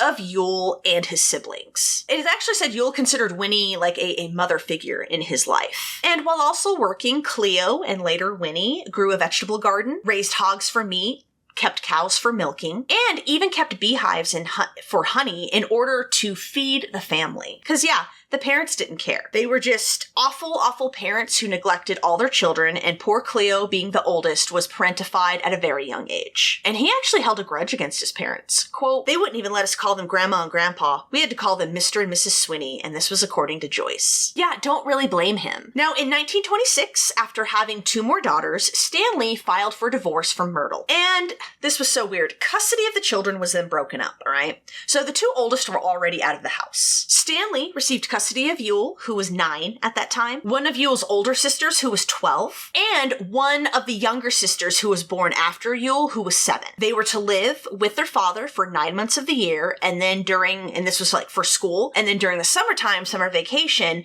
if she so chose, Myrtle could exercise her visitation rights and they'd go live with her for the summer. And Myrtle received custody of Yule's second oldest brother, who was 14, and the other younger sister, who was 3. So yeah, Yule had an older brother and an older sister who were already out of the house. Isn't that a weird custody arrangement? That seems so fucked. Like, why break up the children? That just seems weird to me. Seems weird. Now, some reports state that Yule kind of like bounced around before settling with Cleo and his wife Winnie, and they lived on the Arkansas side of Texarkana. And it is when he's still a young boy that Yule would exhibit possibly his first taste in crime. So unbeknownst to Cleo or Winnie, Yule had broken into a local candy shop and had stolen some candy. And later, Winnie saw him eating it, and she knew how they struggled, and she was like, where the hell did that candy come from? And her and Cleo assumed that Yule had stolen it somehow, but they didn't know how, when, where, why, or how, right? Like, they didn't know why. They thought it was suspicious. They had like a storage shed, like a barn, behind their house, and Cleo happened to stumble upon Yule's little stash that he had of his stolen candy. Now, Cleo did not want anything to tarnish his good reputation, all right? His reputation was everything to him. He had worked really hard to be like a respectable man in the community, and there was no way he was gonna let like his little brother like destroy that, right? So he actually called the police, guys. Yeah, he called the police. Now, Yule was too young for anything serious to happen, of course. Like, I think he was no older than 12. Might have been even younger than that. I think he might have actually been like 10 or something. But he got a scolding and promised not to do it again, and like all was well. Or so Cleo and Winnie thought. Yule's official rap sheet would start in September of 1929. He was 12 years old, and he was one of 3 boys who was arrested for theft and possession of stolen goods. Yule and these other 2 boys were part of a child gang racketeering group that would steal things all around town, all around shops and houses and stuff, whatever they could get their hands on, and sell it to a junk shop in the city on the Texas side. And the boys had been apprehended by an employee when they were at a warehouse that I think was owned by the electric company, and they were trying to steal some like brass bars, and this employee caught them like red-handed and had marched them down to the police station. And because juvenile records are sealed from the public, we don't know what, if any, punishment Yule received. It is thought he was sent to a reformatory school, and that's because Yule is missing from his father's home in the 1930 census. But like we said, this was just the beginning of Yule's rap sheet. Yeah, started at 12 years old, officially. So 10 days after his 15th birthday in 1932, Yule was arrested for burglary and larceny. And this was at a school building in Texarkana on the Arkansas side. So yeah, a felony. He broke into a school. That's a felony. He was sent to a reformatory school for boys at Pine Bluff, Arkansas. And I don't know how long he was there, but eventually he was released. But in January of 1935, he was arrested again. And in fact, he was actually arrested by the U.S. Secret Service. And this was for the possession of and the attempting of selling off like counterfeit nickels. But the charge was ultimately dismissed because at this point in time, Yule was 17. He was 1 month short of being 18. And so yeah, he was still 17, so still technically a minor, and the minor character of the coins. So I guess the fact that they were nickels, they were like, okay, I guess you get like a slap on the wrist. But only a few months later, in July in Texarkana, on the Texas side this time, he was arrested for possession and the attempted selling of counterfeit coins again, and was once again turned over to the U.S. Secret Service. He was sentenced to 2 years in federal prison in El Reno, Oklahoma, and he was released from there in 1937 at the age of 20. Yeah, 20 years old, and he already has... We've already gone through like quite a few things, I feel. But that same year he was released, he was arrested, this time in Monroe, Louisiana. And what do you think he was arrested for? Counterfeiting again. And again, he was returned to federal custody. He escaped federal marshals the following year, which landed him 3 years and 18 days at the maximum security federal prison in Leavenworth, Kansas. Yeah, that was just for escaping the marshals. He got that 3 years and 18 days. The original counterfeiting sentence that he was running from was deferred until his completion of his Leavenworth sentence. And in 1939, at 22 years old, he was then sentenced to the 3 years for the counterfeiting charge. And they also tacked on extra time for escaping the U.S. Marshals. So yeah, he netted another 3 years. He was then granted a conditional release. But he fucked that up in November of 1940 when he was picked up for parole violations in Shreveport, Louisiana. And once again, he was held for the marshals in federal custody. And this would be a pattern. Like, apparently counterfeiting coins and money was something he was picked up on a lot. And this was a pattern that Yule had. He'd get picked up, mostly for theft or counterfeiting or something, get sentenced, get released somehow, get released early, not have to complete a full sentence or whatever, be released, and then the cycle would just keep repeating over and over and over and over. And he kept getting chances, guys. Chance after chance after chance. And it was also in November of 1940 when he began stealing cars. And that month he had been arrested for grand larceny for stealing a car in Texarkana, Arkansas. And I think he was caught in Louisiana, and that's where he was picked up for parole violations. Yeah, stealing a car is not just against the law, but it's certainly against his conditional release / parole. Now, this was actually the first time that Yule's crimes had landed him in state custody. Remember, everything else he had done before this had been federal. So he had been in the federal prison system, which it was reported was less harsh than the state prison systems. So in a plea deal, in order to avoid as much time as possible in the state prison system, Yule decided to plead guilty, and he received 3 years. Now, though the official court record implied that Yule did have an attorney present, no lawyer's name appeared on the official paperwork. And remember that little tidbit right there, because it does come back. Once again, Yule was released early. At that point in time, the U.S. was embroiled in World War II, and like clockwork, he was shortly returned to prison, and then was officially released in August of 1943. However, as soon as he left the state prison, the sheriff's office in Little Rock detained him for federal authorities. And they detained him as a federal parole violator, right? He was on conditional release. So yeah, he committed the state crime, served time in state prison system. Well, you violated your federal parole, so now you gotta pay for that. This led him back to federal prison in Atlanta, Georgia, and he was released from there on April 12th, 1944. But the next day, he was arrested yet again in Monroe, Louisiana. And this arrest led to an extension of his probation with supervision extended for 5 years until 1949. So I don't know if they didn't throw it, they just added more to his probation time, I guess, and didn't actually throw him behind bars. Again, chance after chance after chance with this guy. But in August of 1944, Yule was arrested and charged on the Texas side of the city of Texarkana, and this was for robbery by assault, or strong-arm banditry, which is Yule's first violent charge. He pleaded not guilty, took his case to trial, but the jury did find him guilty. He was sentenced to 5 years in the Texas State Prison, and at this point in time, he was only 27 years old. His release date was scheduled for 1949, the same year that his federal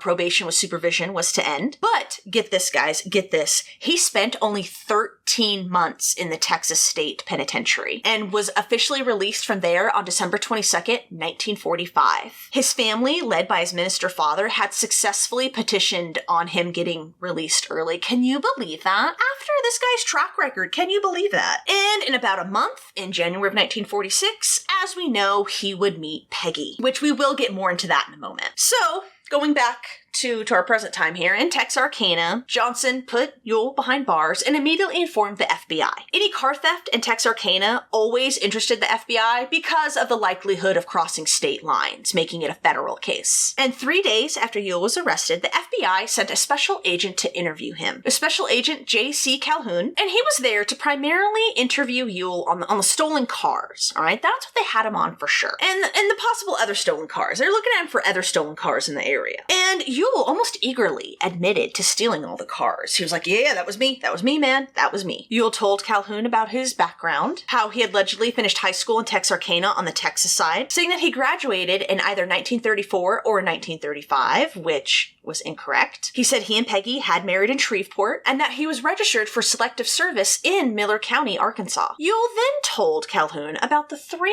stolen cars that he had been involved with, and that had been involved in transporting interstate commerce. He said the first stolen car occurred in February of 1946. Quote, I stole a red Chevrolet coach, about a 1941 model in Texarkana, Texas, near the First Baptist Church. My wife, who was not my wife at that time, had been told to wait as I was going to get a car. She was not told how I was going to get it. Now, apparently this car was stolen from Luther McClure, but had been stolen in early March, not February. So, that begs the question, was Yule lying, or did he just simply get the dates wrong? Afterwards, Yule said that they drove the stolen Chevy to his mother's house, which was in College Hill in Texarkana on the Arkansas side, and this right here verified that he had crossed state lines. He said he picked up Peggy, drove to Hope, then back to Texarkana, and then headed west en route to Texas. And he said along the way, they picked up a pair of hitchhikers. Quote, near Lubbock, I told Peggy the car was stolen and said that we had better get rid of it. And he told the hitchhikers to take the car to a man in Beaumont, a man that he just made up. And then they hitchhiked their way back to Texarkana. The second car theft that Yule admitted to was, quote, in about April 1946, a man I knew in the Texas penitentiary met me in Texarkana, Texas, at which time he had a green Hudson sedan, about a 1940 model. I do not recall his name, but he was about 25 years old, 5 feet 8 inches tall, and weighed about 155 pounds. He said they had stolen this car near the Swan Motel in Texarkana, Arkansas. He was afraid to keep it and gave it to me. I drove this car with Peggy to Dallas, Texas, Oklahoma City, St. Louis, Missouri, Little Rock, Arkansas, and to Texarkana, Arkansas, where I abandoned it. He said he received a third stolen car from another man whom he didn't know his name. Quote, a man I know only as Chuck, with whom I served in Leavenworth, Penn, sold me a 1941 Plymouth sedan about May 1946 for $900. I paid him $150 in cash. He told me that I could locate him at the White House Cafe near the railroad station and pay the balance, or part of it, in 2 or 3 weeks. He is about 40 years old, weighs about 170 pounds, is 5 feet 11 and a half inches or 6 feet tall, is a white man of dark complexion. Peggy and I drove in this car to Shreveport, Louisiana, Dallas, Texas, San Antonio, and back to Dallas. And I had tried to locate Chuck without success. I then told Peggy that I felt the car was stolen. We were married in Shreveport, Louisiana, and came to Texarkana, Texas, where Peggy was arrested. I was a block away and saw her picked up and stayed away. Now, Calhoun didn't much believe Ewell for stolen cars 2 and 3, and noticed that the way Ewell crafted his confessions was in a way as to, deflect direct blame. It was always someone else, and the descriptors he gave of this man were very broad and generic. And he had implicated himself in a federal crime, transporting, the stolen car across state lines, which, as we know, would qualify him for a less harsh sentence in the less harsh federal prison system. And then remember, by the time Ewell had been arrested, Peggy had been in custody for a couple weeks, and so police were able to get some more insight on them as a couple, Ewell, and all that stuff. And remember, he didn't know what, if anything, Peggy had told police. He had no idea what they knew. And at first, like we said, her answers didn't reveal much. But as soon as they brought Ewell into custody and he was arrested, things quickly moved forward. So you see, as soon as Ewell had been brought in, and after Chief Deputy Johnson, Tackett, and all of them were able to kind of process their weird car trip with Ewell, they started kind of getting the wheels turning, and, it didn't take long for them to start, wondering, dude, did we just pick up the Phantom Killer? Ewell was very quickly looked at as the Phantom Killer by law enforcement. So, to that end, right, anything that Peggy had told them or would tell them was heavily scrutinized and looked at more, right? And so one day, a lawyer came in to speak with Peggy. The lawyer had been hired on behalf of her family, and when he informed her that, hey, your husband is being looked at for murder, an officer who overheard the conversation heard Peggy say, quote, "How did they find it out?" and then stopped, realizing, what she had said. Now, behind bars at the sheriff's office in Texarkana, Ewell and Peggy were jailed in cells that were across from each other. So they could yell and shout to communicate to each other if they wanted, but if they wanted to communicate to where nobody could sort of, hear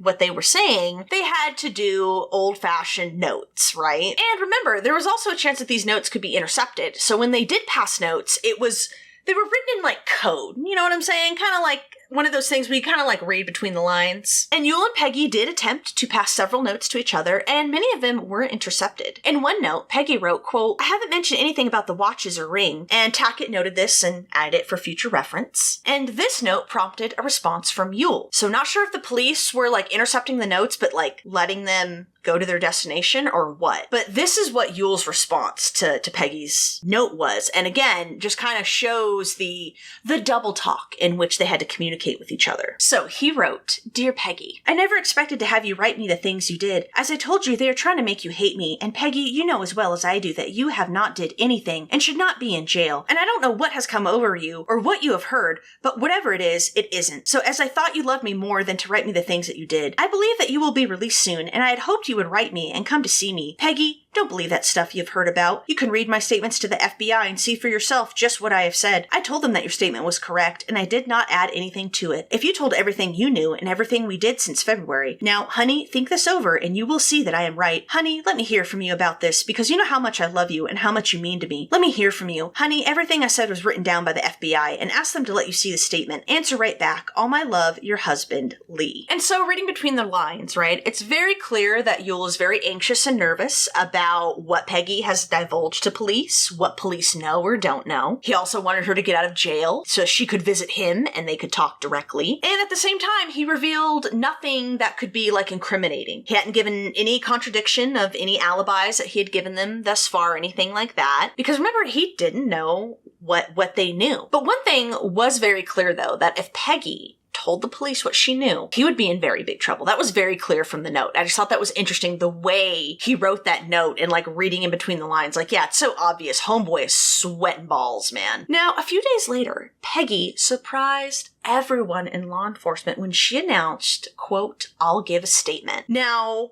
They didn't know what to think of this. Was she trying to cover her tracks? Because after all, she didn't know what the police knew. Was she involved somehow, so she was trying to mitigate her involvement? Or Did she need to get something off her chest? Was all this too much and she just had to confess? But either way, Peggy was about to blow this case wide open. So over the course of 3 interviews, with the first one occurring on July 23rd, Peggy revealed what her life with Yule had been like. Now at first she didn't divulge much, but as each interview progressed, she revealed, more and more details, adding to her story from previously, Now, certain events stood out in her statements, but none of them pinpointed where Yule was at crucial times. Although her statements did place him in Texarkana at the time of all the murders and Jimmy and Mary's attack. Peggy also didn't recall specific dates when she spoke, often referring to days of the week instead. And though FBI agent Calhoun was in charge of the interviews, Chief Deputy Johnson sat in on them and he typed up Peggy's statement as she spoke. And on her last interview, Sheriff Davis, Trooper Tackett, and Trooper Boyd all sat in as well. She recalled how she had first met Yule in late January/early February of 1946 when he went to the jail to bail out some girl. Met her instead. She said they spoke through the window with her upstairs in a jail cell and Yule down in the alley speaking to her. She said he paid her fine and their first date occurred that Valentine's Day, Thursday, February 14th. They met at a popular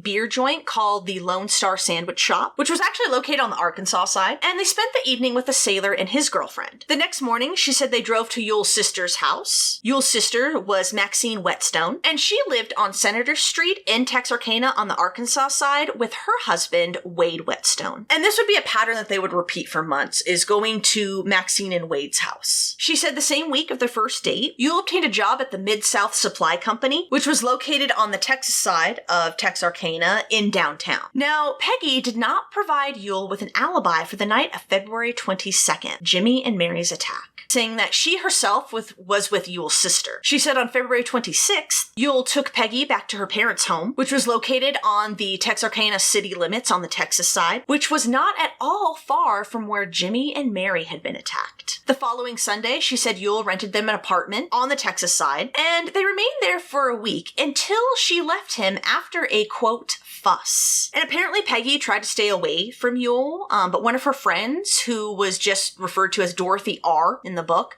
was trying to get a hold of Peggy. She was trying to warn her friend that Yule was looking all over for her. And when Dorothy finally got a hold of Peggy, she told her that Yule now had a .32 caliber pistol and that she just needed to be careful. 2 days later, Peggy was sitting with another man in a cafe near Union Station and they were just talking. And all of a sudden, Yule came out of nowhere, approached them, smacked Peggy, and told the man she was with that he was meant to have her. Quote, even if he had to kill somebody to do it. Swinny took me away from him. She said Yule took her to Maxine's home, and they stayed there until Saturday. And from there, she said Yule rented them a second-rate hotel, and the day after that, they then went to a movie, and then to Yule's mother's home, Myrtle, and they stayed the rest of the day there. And that night, after walking downtown by himself, Peggy said that Yule returned with a red Chevy. And the book was saying if this was the red Chevy stolen from the First Baptist Church, either Peggy or Yule's memory was incorrect, specifically about the date and time. She said the next day, they headed west. That would begin a series of traveling that they would repeat for months and months on end, traveling all over. They would go great distances in stolen cars, ferrying hitchhikers and other people to their destinations. She corroborated Yule's account of driving to Lubbock, Texas with the hitchhikers and then telling them to take it to Beaumont. For the night of March 23rd, Richard and Polly's murders, Peggy said that they were in a second-run theater when Yule suddenly left for 2.5 hours, and he returned around 11 p.m.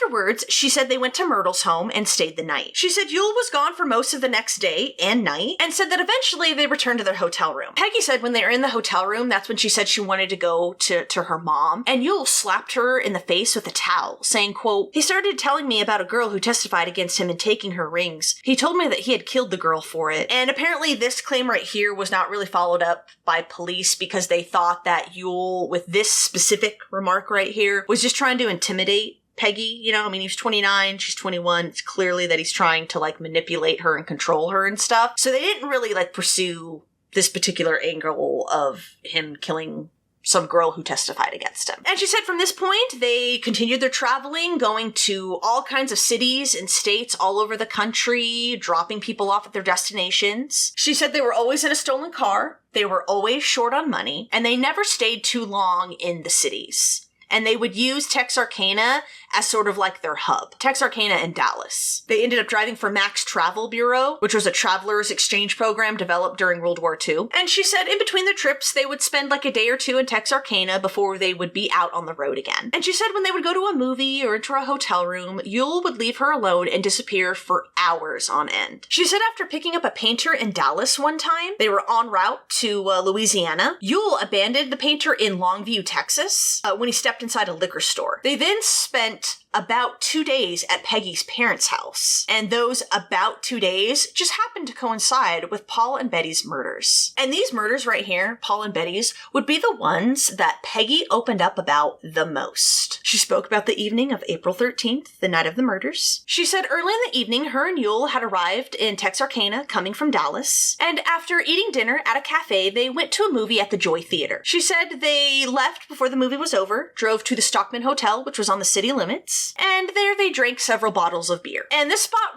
right here was just a short distance away from where Richard and Polly had been found. From there, Peggy said that they drove back into the city limits and went to the driver's cafe, and there they drank some more beer until closing time, last call, which was 1 a.m., and then they bought 4 bottles of beer to take with them. She said they drove around town a while before Yule decided he wanted to go to Spring Lake Park. Quote, he told me that he was going out to the park and rob someone that we would find in the park. He told me that he was not going to work as long as he could get money from someone else. Now, at first, because the story would change just a little bit at first, she claimed they found several cars parked on the road, like inside the park, and then Yule drove by them and drove close to a dairy, and this is where they stopped and they drank their beers, and when they were done, Peggy said that's when Yule got out of the car and took off. She was alone, and she approximated he was probably gone for about an hour. And after he was gone for what she approximated about an hour, she said she heard gunshots. She said he returned hours later as dawn was breaking, and he drove them out of the park in a very huge rush. She noticed that his clothes were wet to his knees and damp to his waist.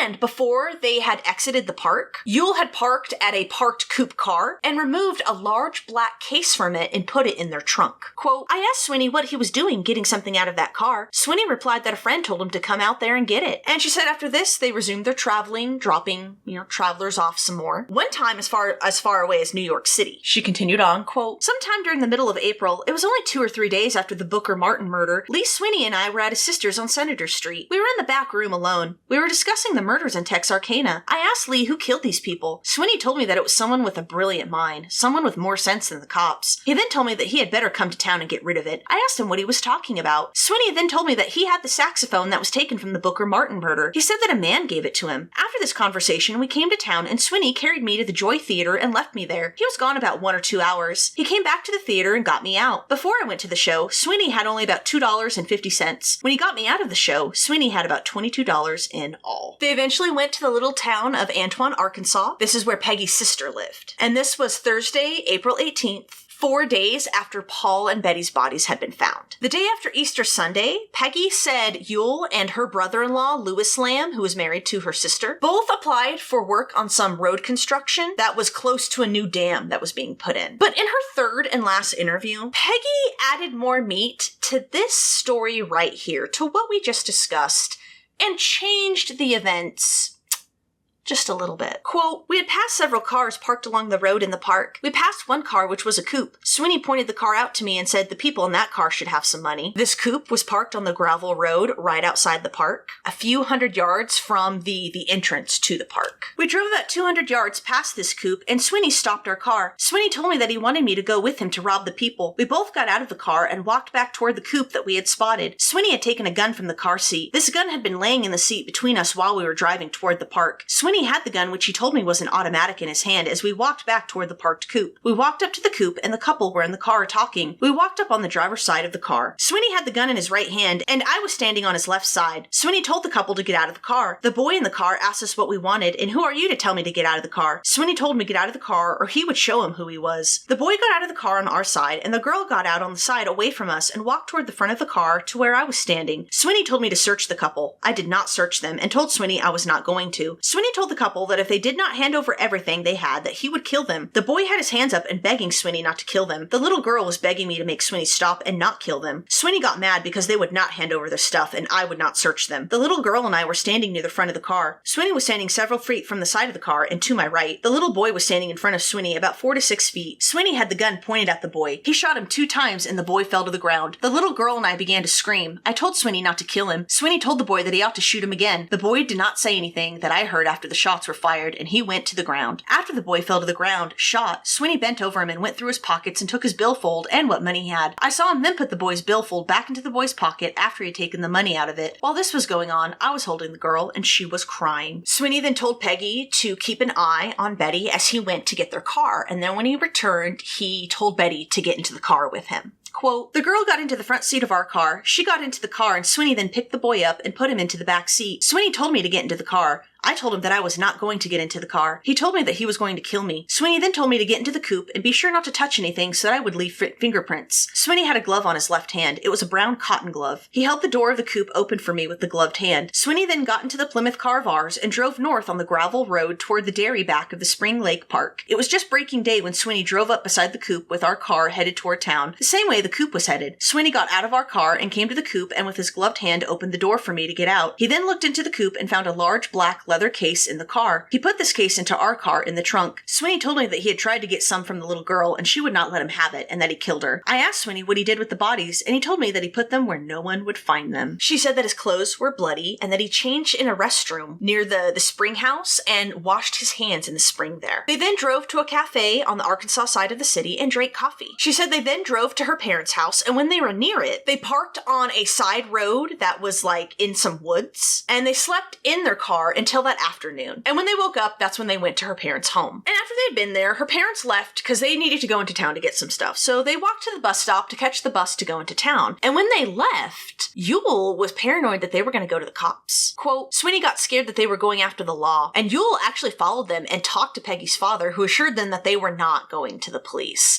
So I don't know if Yule and Peggy told them what they were doing, if Yule was just being paranoid or what. I was kind of confused by that. When Yule got back from talking to her parents, she said they drove to a lane near her parents' home to a locked pasture gate. Quote, the gate was locked. Sweeney took the gate loose from the hinge side of the gate. He did not bother the lock. We drove into the pasture about 1/4 mile from the gate and parked the car. We then walked back down to my mother's house and hid in some woods near the house. We were close enough that we could watch the house to see if the law came here. We stayed here until almost dark and went back to the car. Sweeney made me wait and let him go to the car first to see if there was anyone there. We got into the car and started to drive out. And when they drove back to the gate that they had entered from, they found a man on horseback. He actually owned the land and the gate that they were on. And he threatened to have them arrested. Quote, Sweeney told him that if he did, he would sure get him after he got out of jail. The man let us go on. I asked Sweeney what he did with the gun that he killed the 2 kids with in the park. He told me that he did away with it at the same time he did away with the bodies. And this time, she said they left the pasture and went to Maxine's home. And then they went back to her parents' home, where they spent the night and the following day, which was a Monday. And that Monday night, she said they left for Dallas, stopping at almost every town in between. And when they're about 10 or 15 minutes east of Dallas, that's when Yule pulled over onto a side road and followed it a little ways. Quote, Sweeney got out of the car and took the clothes out of the trunk of the car that he had on the night he killed the couple in Spring Lake Park. These clothes were khaki pants and shirt. They had a lot of blood on them. Sweeney put paper under the clothes and set them afire. We stayed there about 2 hours burning the clothes as they were hard to burn. Sweeney made sure that every part of the clothes burned. He said that he wanted to be sure that they were all burned up so the officers would not find them. And on Friday afternoon, May 3rd, the day of the Starks attack, Peggy said that Yule and her sister had fought over money, that Yule had not paid her sister for her and Peggy's board. She said Yule stormed out, quote, in a huff. He went to Antoine and told all the men that had been riding with him to work that he was going to Texarkana and would not be able to haul them to work anymore. Then we went to Delight and got a room at the Delight Hotel. We left my sisters to go to Delight about 6 p.m. We arrived at Delight, got the room, and went up to it. Sweeney was still mad. Sweeney left and drove the car away. In about 5 hours, or sometime after midnight, Sweeney came back into the room. I saw that he was fully dressed. Sweeney undressed and got into bed with me. She said they got up the next morning around 5 a.m., had breakfast, went to a job site where her brother-in-law Lewis was, and left there around 9 a.m., returned to Delight, and found a place to live at Farmer Jim May's residence. They moved their belongings there the next day, and she said Yule went back to work on Monday, May 6th. She said they stayed at Jim's place for about 2 weeks, running up a bill that, as we know, prompted Jim to call the police. She said they finally left Delight on Sunday, May 19th, and returned to her parents' home. That week, the couple then drove more than 500 miles to Waynoka, Oklahoma, which was a small town located in the Oklahoma Panhandle. And here, Yule took a job on a railroad maintenance crew. He got Peggy a hotel room to stay at, and then he stayed during the week at a workers' camp. And they would stay here about 3 weeks. She said they then returned to Texarkana, stayed with Maxine again, and stayed there until June 28th, the day they got married and the day Peggy was arrested. Now, after she made each of her statements, Peggy would verify that everything Johnson had typed up was correct. Everything she said was accurate and all that, but she would refuse to sign any of them. And she stated that she was scared. Yule told her that he would kill her if she ever told the police. And so she was like,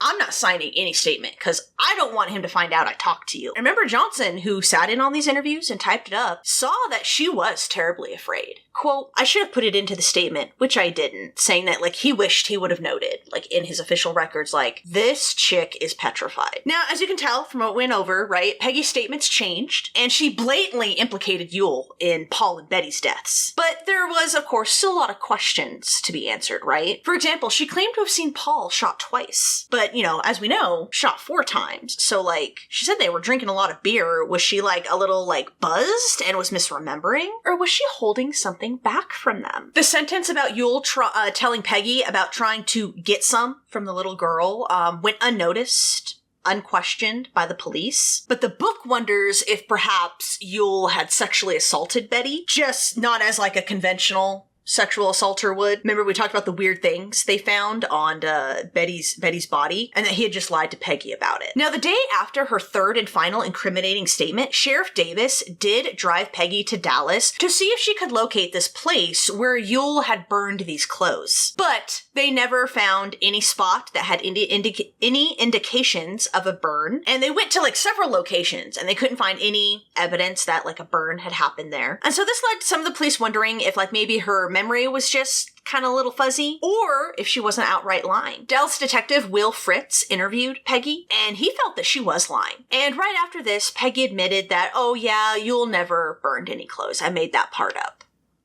However, when Texas officers took Peggy to Spring Lake Park, she was able to point out a lot of things. She was able to guide them to the graveled road and went to the exact spot where they found Paul's car. Quote, that's where the little boy and girl in the car was parked. She explained how she had gone to the clump of woods explaining those female tracks that the police had found there. And Sheriff Presley, who was there when they took Peggy to Spring Lake Park, then asked Peggy, quote, did you see Sweeney take anything out of the boy's pockets besides his wallet? Did he take anything else out? Peggy said that she saw him take, quote, some papers and stuff and throw it in the bushes, pointing directly to where Presley had found Paul's date book. And Presley had it on him at this time, and he told the officers, quote, I've had this ever since we made our first investigation at the scene the day the bodies were found. It's Paul Martin's date book. I've kept it in my pocket, and I found it right where she said Sweeney threw it. Presley had kept the date book on like the hush-hush because he didn't want the press to find out about it. And this, of course, gave a lot of weight to Peggy's statement about witnessing Paul and Betty's deaths, right? And though her statements changed, they were vague, didn't provide exact dates, many in law enforcement wondered if she wasn't just like editing her memory in order to like minimize her own role in everything. And they also wondered if perhaps the reason some of her statements kind of jumped around a little bit wasn't due to maybe some like emotional instability. They definitely described Peggy as being very like emotionally volatile, very unstable, perhaps even a little like mentally unstable. Johnson described it as, quote, her bread wasn't browned. The elevator didn't go all the way up to the top. That's how he described her. And so they wondered if maybe that also wasn't a factor in why her statements were the way that they were. Trooper Tackett, though, he didn't buy this. quote, if the full truth be known, Sweeney would be in the electric chair and Peggy would be sitting in his lap. And that would be a real point of contention in this case is, did Peggy help in the killings? Is she minimizing her role? Is she just as culpable, just as guilty? Or was she victimized by Yule? Was she groomed and, manipulated and abused by him? That's like a huge debate when you really research this case. But either way, right? Regardless of Peggy's emotional state or about her statements, they had a lot already. And because of this vital information she was able to provide, they were able to start developing a picture. But they had another issue that they had to contend with, and that was the fact that they couldn't compel Peggy to testify against her husband. Yeah, they couldn't. So if they took Yule to court, to trial, they couldn't compel Peggy to testify. She did cooperate in a variety of different ways, though. She was pretty adamant on not testifying. She even agreed to be hypnotized. She was actually hypnotized by that same hypnotist we talked about in part 1, Travis Elliott. Remember, he had hypnotized Sammy. And when he hypnotized her, Peggy's parents were in the room, along with other reliable people, such as law enforcement officers, a prosecutor, a prominent physician was there as well. And they brought in her parents because they wanted her to also kind of feel at ease and whatnot. And there was a Texas Ranger named Stuart Stanley who sat in on this session as well. So there had been a string of bodies found along Texas highways, and these bodies were robbed and then killed and then were kind of dumped off the road, right off the highway. And there were some in the Rangers, given, Yule's pattern and what Peggy had revealed, if maybe Yule wasn't responsible for all of these bodies that had been found. And so as Peggy was under, hypnotized, whatever, a lot of these officers, including Ranger Stanley, peppered her with questions about these kinds of things, about other killings. But the only thing she spoke about in regards to other murders was a man Yule had picked up at some point, and when they stopped by the roadside so Yule and this guy could take a leak, she said only Yule returned to the car, and that was about all she said as far as other murders goes. Now, like I said, there was there was a debate on how much culpability did Peggy have in this? Did she have any at all? Sheriff Presley pointed out all the inconsistencies in her statements and was really wondering if she's to be believed. But the prevailing theory among law enforcement and among the investigators was that Peggy had a vested interest in altering her memory, altering events so that she was not to blame, especially with the possibility of getting the electric chair. So yeah, of course there's going to be some inconsistencies. There's going to be some holes. But I think they thought the holes were small enough and kind of explained away by this. She's scared, terrified. I don't know if maybe it was just the earnestness with which she told this stuff or what, but there was a lot in law enforcement who truly did believe everything that she said. FBI agent Horace Buzz Hallett actually happened to live next door to Betty's mother, and he told her what Peggy had supposedly said about the first double murders. She said Yule returned to their hotel room that night just covered in blood, and that he, quote, had just laughed about what he had done and got away with. Tackett remembered another thing that Peggy had said in one of her interviews. Quote, she made the statement that he came in the night of the death of Virgil Starks and the shooting of his wife to the place where they were staying, and he had blood all over him. She said he wiped the blood on a towel and put it under a mattress in the room. Sometime later, we found the towel there. And we have no idea if the blood on the towel was Virgil's, Yule's, maybe even Katie's. Technology just wasn't up to the task, right? And they didn't preserve it, and so, that piece of evidence is lost. And this was something the book pointed out, which I thought was interesting. So though she was able to place Yule in the vicinity of the area of the crimes and offered him no alibi for the time of the murders, officers really failed to pursue the fact that Peggy herself didn't have an alibi. And the book posits was it possible she was there for all the murders? And another thing the book points out was it's very weird that she really opened up about Paul and Betty's murders. And the book was just that's kind of weird because she could have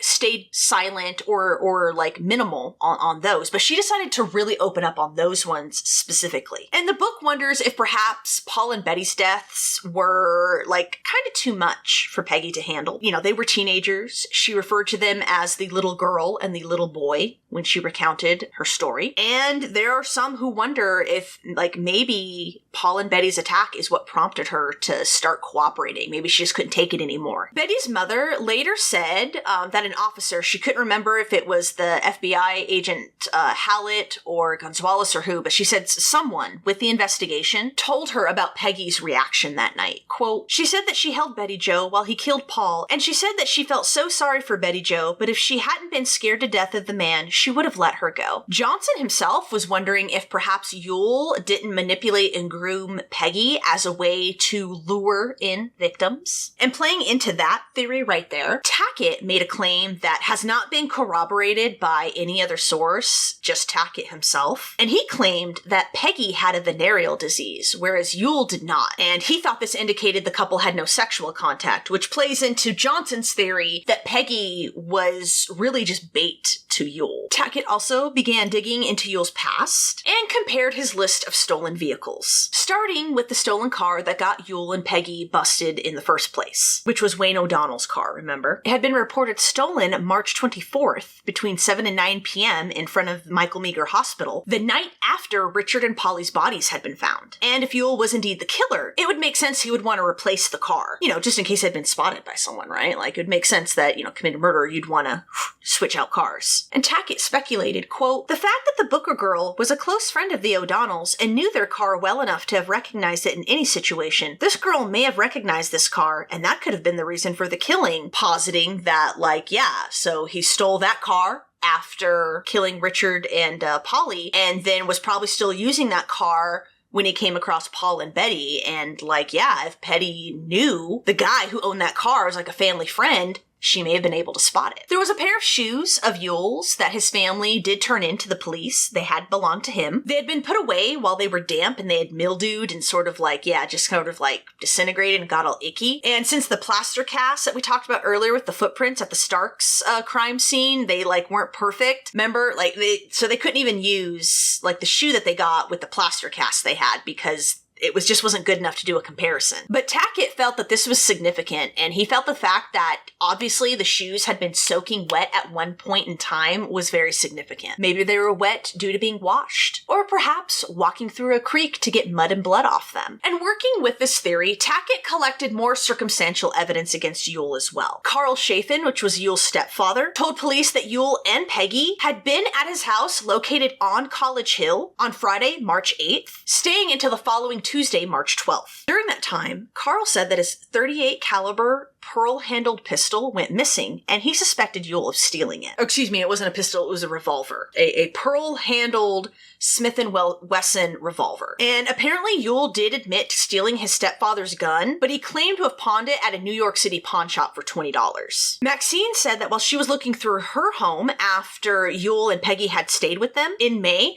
she found a shirt with the name Stark on it. And when she told her husband, Wade, it created an argument, with him saying he, quote, always believed that Swinney was the guilty man in all of these Texarkana murders. He took the shirt to police, and the shirt became a focal point of the investigation. Now, most laundry marks did not spell out the customer's full name on the tag, so there were some questions on whether Stark was supposed to be Starks. Sheriff Davis sent the shirt to the FBI for analysis, and they did find fragments of metallic matter that could have come from a welding shop, and these were found in the shirt pocket, and they also found fragments of brown hair on the shirt, but they would need samples of Virgil's hair to compare. But unfortunately, by that time, Virgil had long since been buried, and no hair could be produced, and no results could be tested. But the police did scoop up the dirt and metal shavings from the floor of Virgil's welding shop, and they sent them to the FBI to compare with the fragments found on the shirt. And when the report came back, it stated that the fragments in the dirt in the shirt were, quote, matching and similar to those taken from the floor of Virgil's welding shop. Katie almost identified the shirt as her husband's, as Tackett explained, quote, this shirt was taken to Mrs. Starks, and she said yes, that was her husband's shirt, and she pointed to a place on the front of the shirt where she remembered personally repairing it. But on reflection the next day or so, she said she couldn't be sure. She knew it would mean death for the suspect based on her identification of the shirt, and she said she could not positively identify it. The name was spelled Stark instead of Starks, and any woman would have repaired a damaged place such as that on her husband's shirt. Tackett ended up interviewing Yule at the police district's offices in Hope, and Ewell gave his version of events, starting with the night of Jimmy and Mary's attack. Now, apparently, in the official record of this interview, the nights of February 22nd and 23rd were used interchangeably. The night of the crime was often mistakenly referred to the night of the 23rd, when it was actually the 22nd. And Tackett believed that even though Ewell's typed statement says February 23rd, in actuality, he believed Ewell was referencing the night of February 22nd in his statement. But we'll never know for sure. But anyway, Ewell said that on the night of February 23rd, himself, Peggy, and a friend named Jess Roberts went out to a nightclub. And at the club, he admitted to slapping Peggy, who he said got a bouncer to come back and settle everything down. He said they proceeded to the Stockman Hotel, where he and Peggy argued again. And this time, Jess took Peggy, leaving him alone at the hotel. And this was around 11 p.m. He said this is when he walked back to the apartment he shared with Peggy. He then claimed at some point in the night, Jess came along and threw rocks at his landlord's windows, and that he had to pay for the damages. He said that's when he left the apartment and went to his sister Maxine's home. Now, Tackett didn't think the time of 11 p.m. was accurate, and he focused on the around 11 p.m. part of Ewell's statement, because that was the time of Jimmy and Mary's attack. Now again, basing his assumption on his working theory that, Ewell was the Phantom Killer, and using everything he had found out about him, Tackett believed that on this evening that Jimmy and Mary would be attacked, Ewell was angry and frustrated. Jess had taken Peggy away, and so he was angry. And he was also left without wheels because Jess was the one driving. And he believed if the argument at the hotel happened a little earlier, say around 10, that would leave Ewell plenty of time to steal a car, drive out to where Jimmy and Mary happened to be, fueled with rage at being left alone, remember? And he went there with the intent of looking for Peggy and his friend Jess. Remember, this area that Jimmy and Mary were attacked in is the general location of where Peggy's parents lived. And so Tackett believed that Ewell drove out to that area expecting to find Jess and Peggy probably doing something behind his back, but instead had found Jimmy and Mary. And Tackett didn't believe Ewell's claim about walking from his apartment to his sister's house because the distance was just too great. It wasn't unbelievable, but it was unlikely, For the weekend of Richard and Polly's murders, Ewell claimed to have abandoned a stolen sedan and then said that he and Peggy spent the night in a hotel room. The next day, Saturday, he said they rented a tourist cabin and they spent the whole night and day and night there as well. He did say earlier that Saturday he did walk around town on his own and joined Peggy around 11 p.m. at the cabin, which of course places him with Peggy at the time of the murders and drastically differs from Peggy's version of events. He said that Sunday, after spending all day in the cabin with Peggy, he stole a Plymouth sedan near a church. And for the dates of Paul and Betty's murders, he went over what he did, but he really didn't elaborate on details. He just stated that he and Peggy had stayed at her parents' house. That's it. He said that he could prove he wasn't even in Texarkana the night of Paul and Betty's murders because he had been involved in a minor traffic violation in Dallas at that time, in Houston. And he had actually gotten a ticket from a Texas highway patrolman, and so he wasn't even in Texarkana when Paul and Betty died. But of course, when Tackett went to sort of research this and corroborate it, there was no such ticket issued. Tackett then began trying to account for all of Ewell's movements starting in February, going all the way through May. And he did this based on the additional information provided by Ewell himself, Peggy, and other witnesses that they interviewed. And though there were gaps in some of the data, and most of this information had been supplied by Ewell and Peggy themselves, it was clear that Ewell was in fact in the Texarkana area at the time of all of the murders and attacks. Tackett then found out more information about Ewell's time in Waynoka, Oklahoma, and it was interviewing several men who worked with Ewell on the rail line that Tackett would learn Ewell had been spotted with a .32 caliber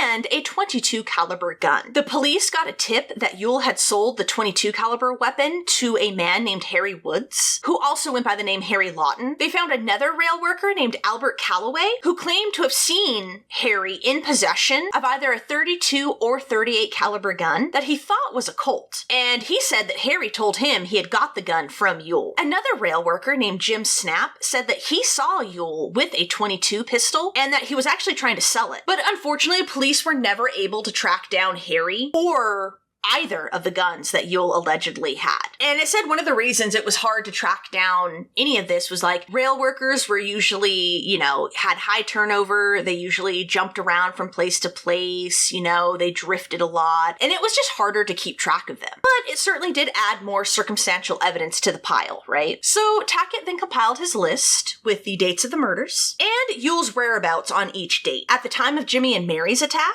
Yule and Peggy had a hotel room only 3 miles from the crime scene. For Richard and Polly's murders, Peggy was proven to be in Miller Court, and Yule was last seen at 9 p.m. on Broad Street alone. And Yule cannot account for his whereabouts after this. Yule said that he and Peggy had been at Peggy's parents' house the night of Paul and Betty's murders, but Peggy's father refuted this, saying no, they came the next morning. And for the morning after the Starks attack, both Yule and Peggy claimed to have been in Delight, Arkansas, and that they were in a hotel there, but neither of them could describe their hotel room. And the proprietors of the hotel in Delight said that they rented a room to the couple that sounded like Yule and Peggy, but they arrived well after midnight and not earlier. And the couple were also seen by several witnesses around 5 a.m. coming into Antoine. And it was actually believed by police that Peggy was probably with Yule when he killed Virgil and attacked Katie. And though he had provided shaky alibis at best, had conflicted radically with Peggy's statements, and had had his claims refuted by several witnesses, Yule proclaimed innocence in the Phantom killings, insisting that he was just a car thief. But police, not just Tackett,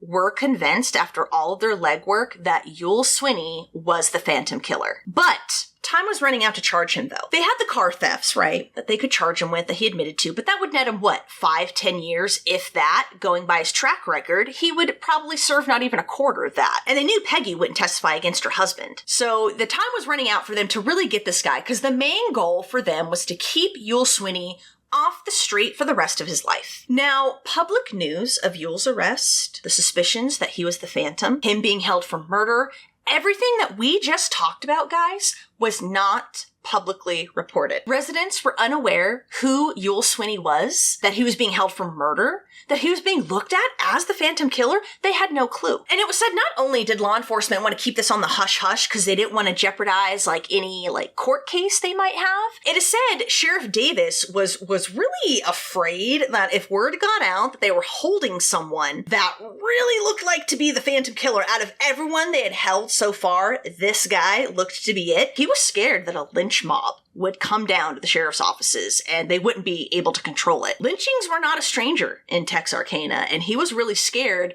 that they wouldn't be able to control it. So there was a concerted effort to keep this out of the public. And remember, by the end of the summer, with no more attacks or anything, things had subsided. The panic was gone, the fear was gone, and they didn't want to jeopardize that. And eventually things got back to such normalcy in Texarkana that Gonzalez actually said that they could scale back the amount of rangers that were in Texarkana. And for the remainder of August, only 2 rangers were assigned to the city, then just 1 in September. And then after that, Ranger Stanley would keep tabs on the case as he worked from his post in Clarksville, 60 miles away. In October, that large reward that had been collected was dissolved. And meanwhile, the other officers handled Yule's case and worked on it. And remember, they were trying to build more concrete stuff against him other than the car thefts. And they were trying to do it without the public becoming aware. And yeah, I said at this point in time, police were convinced, 99.9% convinced that they had caught the Phantom Killer.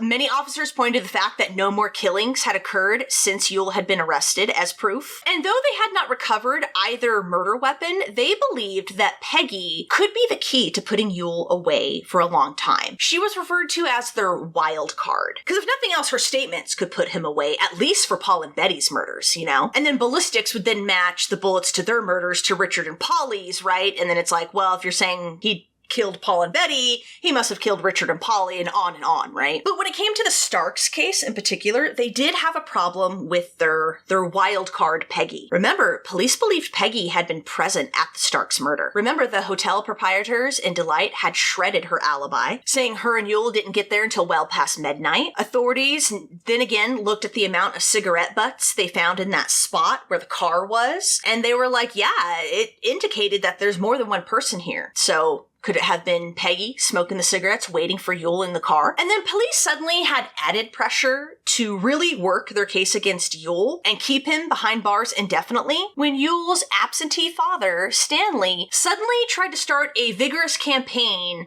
to get his son free. He started a righteous campaign to get his son attorneys, saying to anyone that would listen that his son was being railroaded by the law and this, that, and the other. He browbeat and hounded poor Cleo, remember that was Yule's oldest brother, to take care of him, secure him representation, and just handle all that stuff. He claimed Yule was being beaten and starved and tortured behind bars, even though when Cleo went to visit Yule, he looked completely fine. And it is thought that the only reason Stanley was insistent that his son was innocent was the embarrassment of having a son be the Phantom Killer.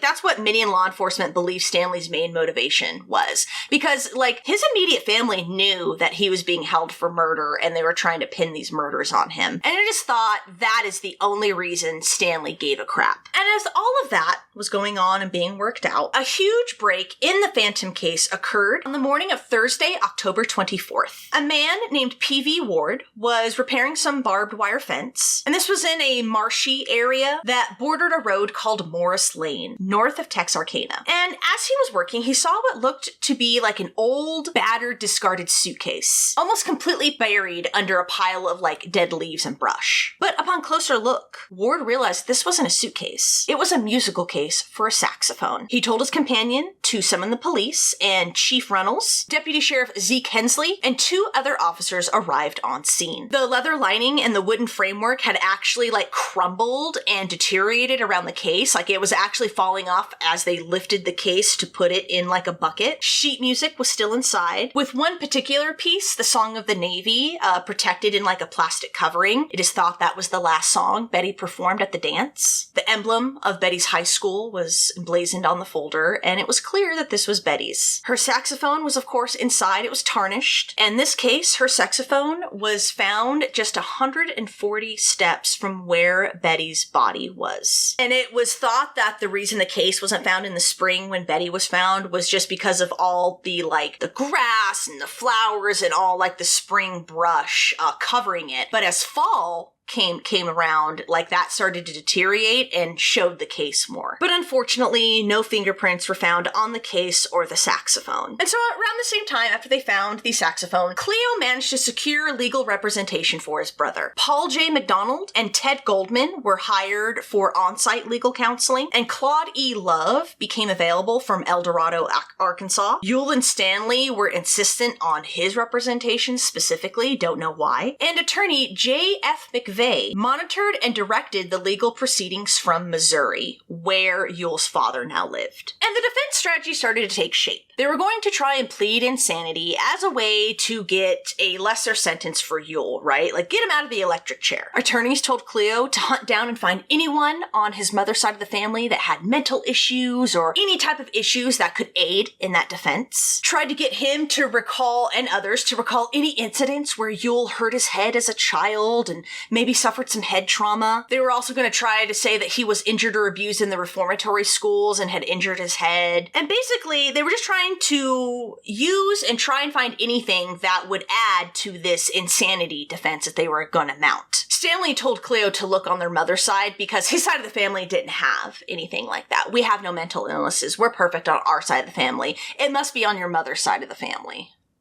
I swear. On October 29th, Yule's team filed a petition for writ of habeas corpus in Miller County Circuit Court, and they were seeking an immediate preliminary hearing or release. On November 1st, prosecutor Lyle Brown filed a motion to take Yule to the state hospital for examination. They wanted to take him to a state hospital in Little Rock, and Judge Dexter Bush granted this motion. And the next day, Johnson, Tackett, and Boyd all drove Yule to Little Rock. And he was not cooperative and had resumed his calm, cool demeanor throughout the whole drive. And Johnson was kind of frustrated by this little detour they had to take because he felt, I guess I should say, that they were close to getting Yule to confess and to breaking in their interrogations. But this little side trip had kind of broken their hold over him. Johnson said, quote, "If we'd have kept him here in Texarkana, I think we would have broken him. He was close. That was one bad mistake we made." And as Yule was being examined in the state hospital, where of course he hammed up anything and everything about trauma, head injuries, yada, yada, yada. Officers got to work on Peggy, their wild card, and she agreed to waive extradition and to be interrogated while hooked up to a polygraph machine. She traveled to Austin to the Texas Department of Public Safety's head office, and she was accompanied by Sheriff Presley and Trooper Tackett, and here she was interrogated yet again, with the chief of DPS's crime lab, Glenn H. McLaughlin,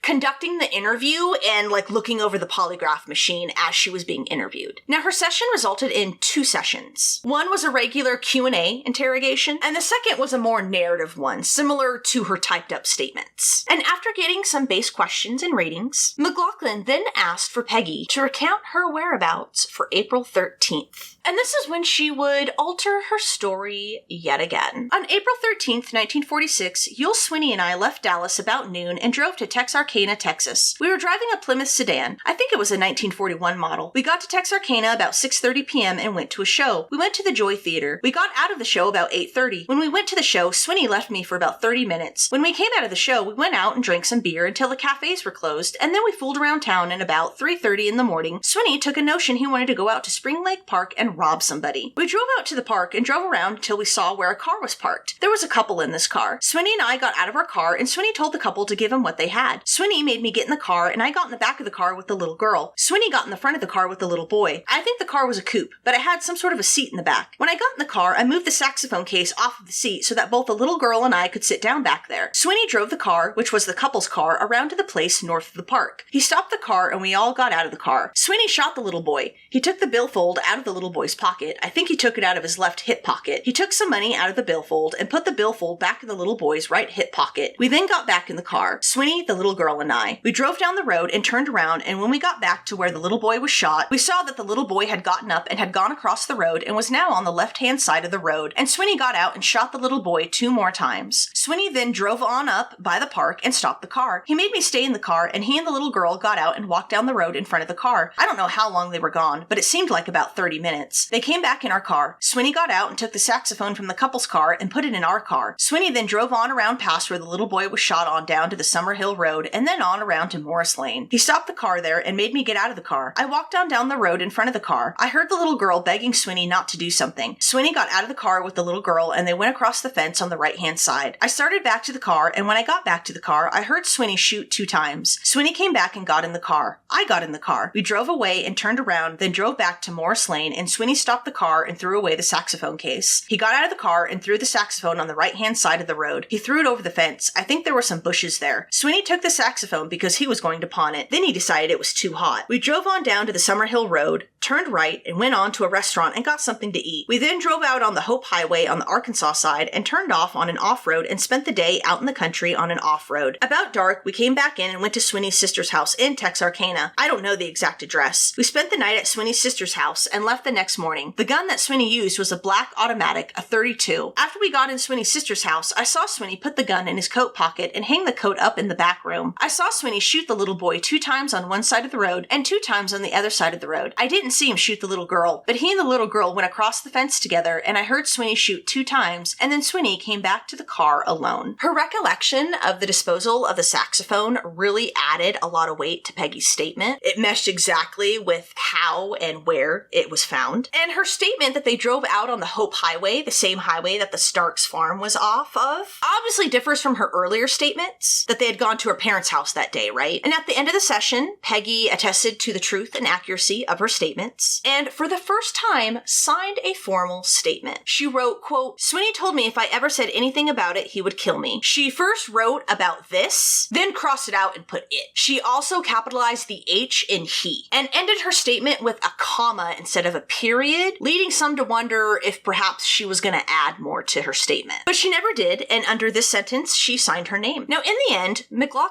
concluded that Peggy was being deceptive and was holding something back. Quote, "I thought she had some involvement, that she had some additional information. And overall, the opinion was that she did tell the truth, but not the whole truth as she knew it. She was never questioned about the Starks murder, and police assumed that she hadn't been there for Jimmy and Mary's attack or Richard and Polly's. 3 days after this session, Peggy pleaded not guilty in Miller County Circuit Court, and she pled guilty to grand larceny as a partner in Yule's car theft. And this was essentially just a holding tactic by police to keep Peggy in their custody. On November 26th, Yule was ordered released from the state hospital, and his attorneys, which now included a new attorney, William E. Haney, filed their writ for habeas corpus yet again, and this resulted in Yule being formally charged with grand larceny, to which he pled not guilty. Now, even though he was still behind bars, now there was a possibility he was going to make bail, so the police had to work even faster. Meanwhile, Yule's numerous attorneys seemed to be, flailing about and butting heads with each other, particularly McVeigh. He was focusing his strategy on blaming someone else, a W. The book, it was a W and a dash, so I don't know if it was a name redacted, but there was this mysterious W character that McVeigh was pointing at as really the Phantom Killer, classifying him as a, quote, psychopathic, possibly precox with a sadistic complex. He claimed he was getting a picture of W, as well as trying to get, quote, a statement from the wife of the first man that was killed, if possible, and to warn her to be very cautious, as we have reason to believe that it's possible that an attempt may be made upon her. And most people assumed that he was referring to Katie. Now, as far as Yule went, as we were discussing, right, prosecutors were trying to find out how to keep him locked away for life. The Starks murders made him eligible for the electric chair in Arkansas, but Sheriff Presley over in Texas was opposed to charging Yule with crimes that could lead him to the electric chair when all they had was circumstantial evidence. He was I'm pretty sure, he's the Phantom, but I'm not going to send a man to the electric chair unless I have concrete evidence, not a pile of circumstantial evidence. So, a compromise was formed with the Texas and Arkansas authorities, and they were hoping that this would net them what they all wanted, which was to keep Yule off the streets forever. So in Texas, they had a state law, the Habitual Criminal Act, and it sent repeat offenders to prison for most of, if not all of their lives. It kind of reminded me of the 3 strikes laws that we have, right? The Habitual Criminal Act puts the offender in the prison system too under a felony. Arkansas, whose custody Yule was currently in, did not have such a law. So since there was enough hard evidence to convict Yule on the car thefts and all of that, mixed with his record of convictions, parole violations, and his whole rap sheet practically, he would be a viable candidate for a life sentence under the Texas Habitual Criminal Act. Additionally, Yule was a parole violator since he violated the terms of his parole from 1945, which would add even more time. So the plan was to extradite Yule from Arkansas to Texas and get him that way. And they figured Yule would be down because he knew he was up for the electric chair in Arkansas. He still didn't know what the police knew or didn't know, but he was definitely sweating the electric chair, and so they figured Yule would jump at the chance to take this deal, get put in under the federal prison system, and escape the electric chair. And also remember, because this wasn't under a murder charge, they figured Yule probably thinks he'll be out in a matter of years. And on December 4th, despite McVeigh's attempts to thwart it, Yule was extradited to Texas's custody, and this was after Arkansas Governor Ben Laney granted the extradition. Now, McVeigh and Yule's father were, again, putting all their eggs in this W character as being the Phantom Killer. But Haney, another one of Yule's attorney, ended up striking a deal with Texas authorities. So Chief Deputy Johnson remembered that a plea deal had been offered through Haney for Yule to go to Texas to be tried for car theft under the Habitual Criminal Act, which he said Yule jumped at. Unfortunately, there is no documentation or paper trail about this particular plea deal, only the testimonies of numerous lawmen, including Johnson. So once Yule was in Texas's custody, Sheriff Presley took him to Mount Pleasant, which was about 60 miles away. Again, there was concerns about a lynch mob. And while Yule was far away in custody, loose lips almost threatened to blow the lid on the whole thing. So on December 10th, Associated Press ran a short story about a good suspect that authorities had for the Phantom killings. In the article, Gonzalez spoke about their good suspect and that he and Presley had been working on some, quote, good stuff that has not definitely been eliminated. But to combat this, the next day, Sheriffs Presley and Davis went to the press on their own and claimed that this good suspect, this lead, had fizzled out, and that the story of this woman of a couple who claimed to have been there when Paul and Betty were killed was false. It was unequivocally false. Those people were sleeping under a bridge in San Antonio. This was false. And that was how they tried to combat Gonzalez's big mouth. And the disinformation tactic worked. There was no uproar or anything like that. It was just like a little 2-bit thing in like the paper. On December 19th, Peggy was released on her own recognizance by the Miller County Circuit Court. And this was because she had cooperated. And if she played her cards right, she would never have to return to jail again. On January 13th, 1947, Ewell appeared in the courthouse in the county seat, where he was officially indicted by a federal grand jury for felony theft and was given a $7,500 bail. And theft of property valued at $50 or more was considered a felony, so that was another reason why the car thefts netted the felony, in addition to the state lines. Ewell's trial began the second week of February, and Ewell appeared without an attorney. Judge Robert S. Vance presided over the court, and Ewell officially stated he wished to represent himself. And when Judge Vance asked Ewell how he wanted to plead, Ewell said he wanted to plead guilty, but Judge Vance rejected his plea, stating that under the Habitual Criminal Act, he couldn't accept Ewell's plea, which what kind of bullshit is that? What's that? Instead, Judge Vance entered a not guilty plea on Ewell's behalf, and they held the trial. Unsurprisingly, the jury returned a guilty verdict and found Ewell to be a habitual offender under the Texas Habitual Criminal Act. They recommended life in prison. And the following morning, Ewell's name appeared in headlines for the first time. And all it stated was that he had been convicted of felony auto theft. And 4 days later, Ewell was officially sentenced to life in prison. With the case ending so quietly, the Phantom Killer case was now wrapped up. And there was no hoopla. The public was none the wiser. It was a very quiet, subtle ending. Now, at first, Ewell gave his notice to appeal, but on April 15th, he withdrew that, but no one knows why. And in August of 1948, Peggy divorced Ewell, which would open her up to the possibility of being compelled to testify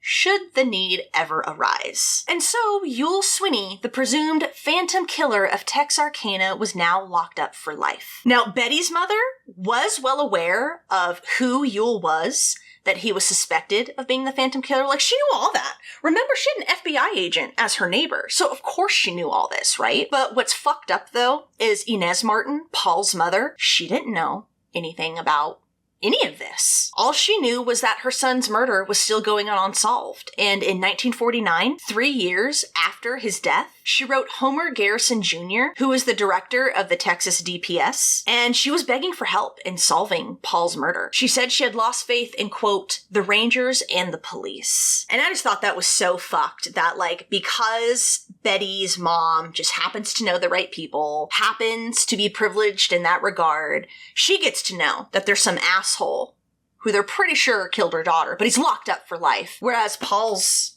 family doesn't get that. What's up with that? Meanwhile, Ewell spent the most time he had ever spent behind bars. He earned time in solitary confinement. He engaged in sexual acts with other inmates. There seems to be some discussion on whether could Ewell have been gay? Could he have just been bisexual? Was he just engaging in these sexual acts because it was prison and there was nothing else? There was a lot of discussion about that. Ewell had tried to get out and failed, enlisting the help of attorneys, family, whoever he could reach out to. But all the legal experts told him how his situation was and told him nah, dude, you're pretty much boned. He failed to receive parole again and again and again. But in 1967, after Ewell had served 20 years, he almost secured his freedom on a technicality. So remember that earlier conviction in 1941? And it's unclear whether an attorney was present. There's no, the paperwork says an attorney was there, but there's no, name or anything on the paperwork. Remember that little tidbit I told you to remember? Well, now it's going to come back into play. So,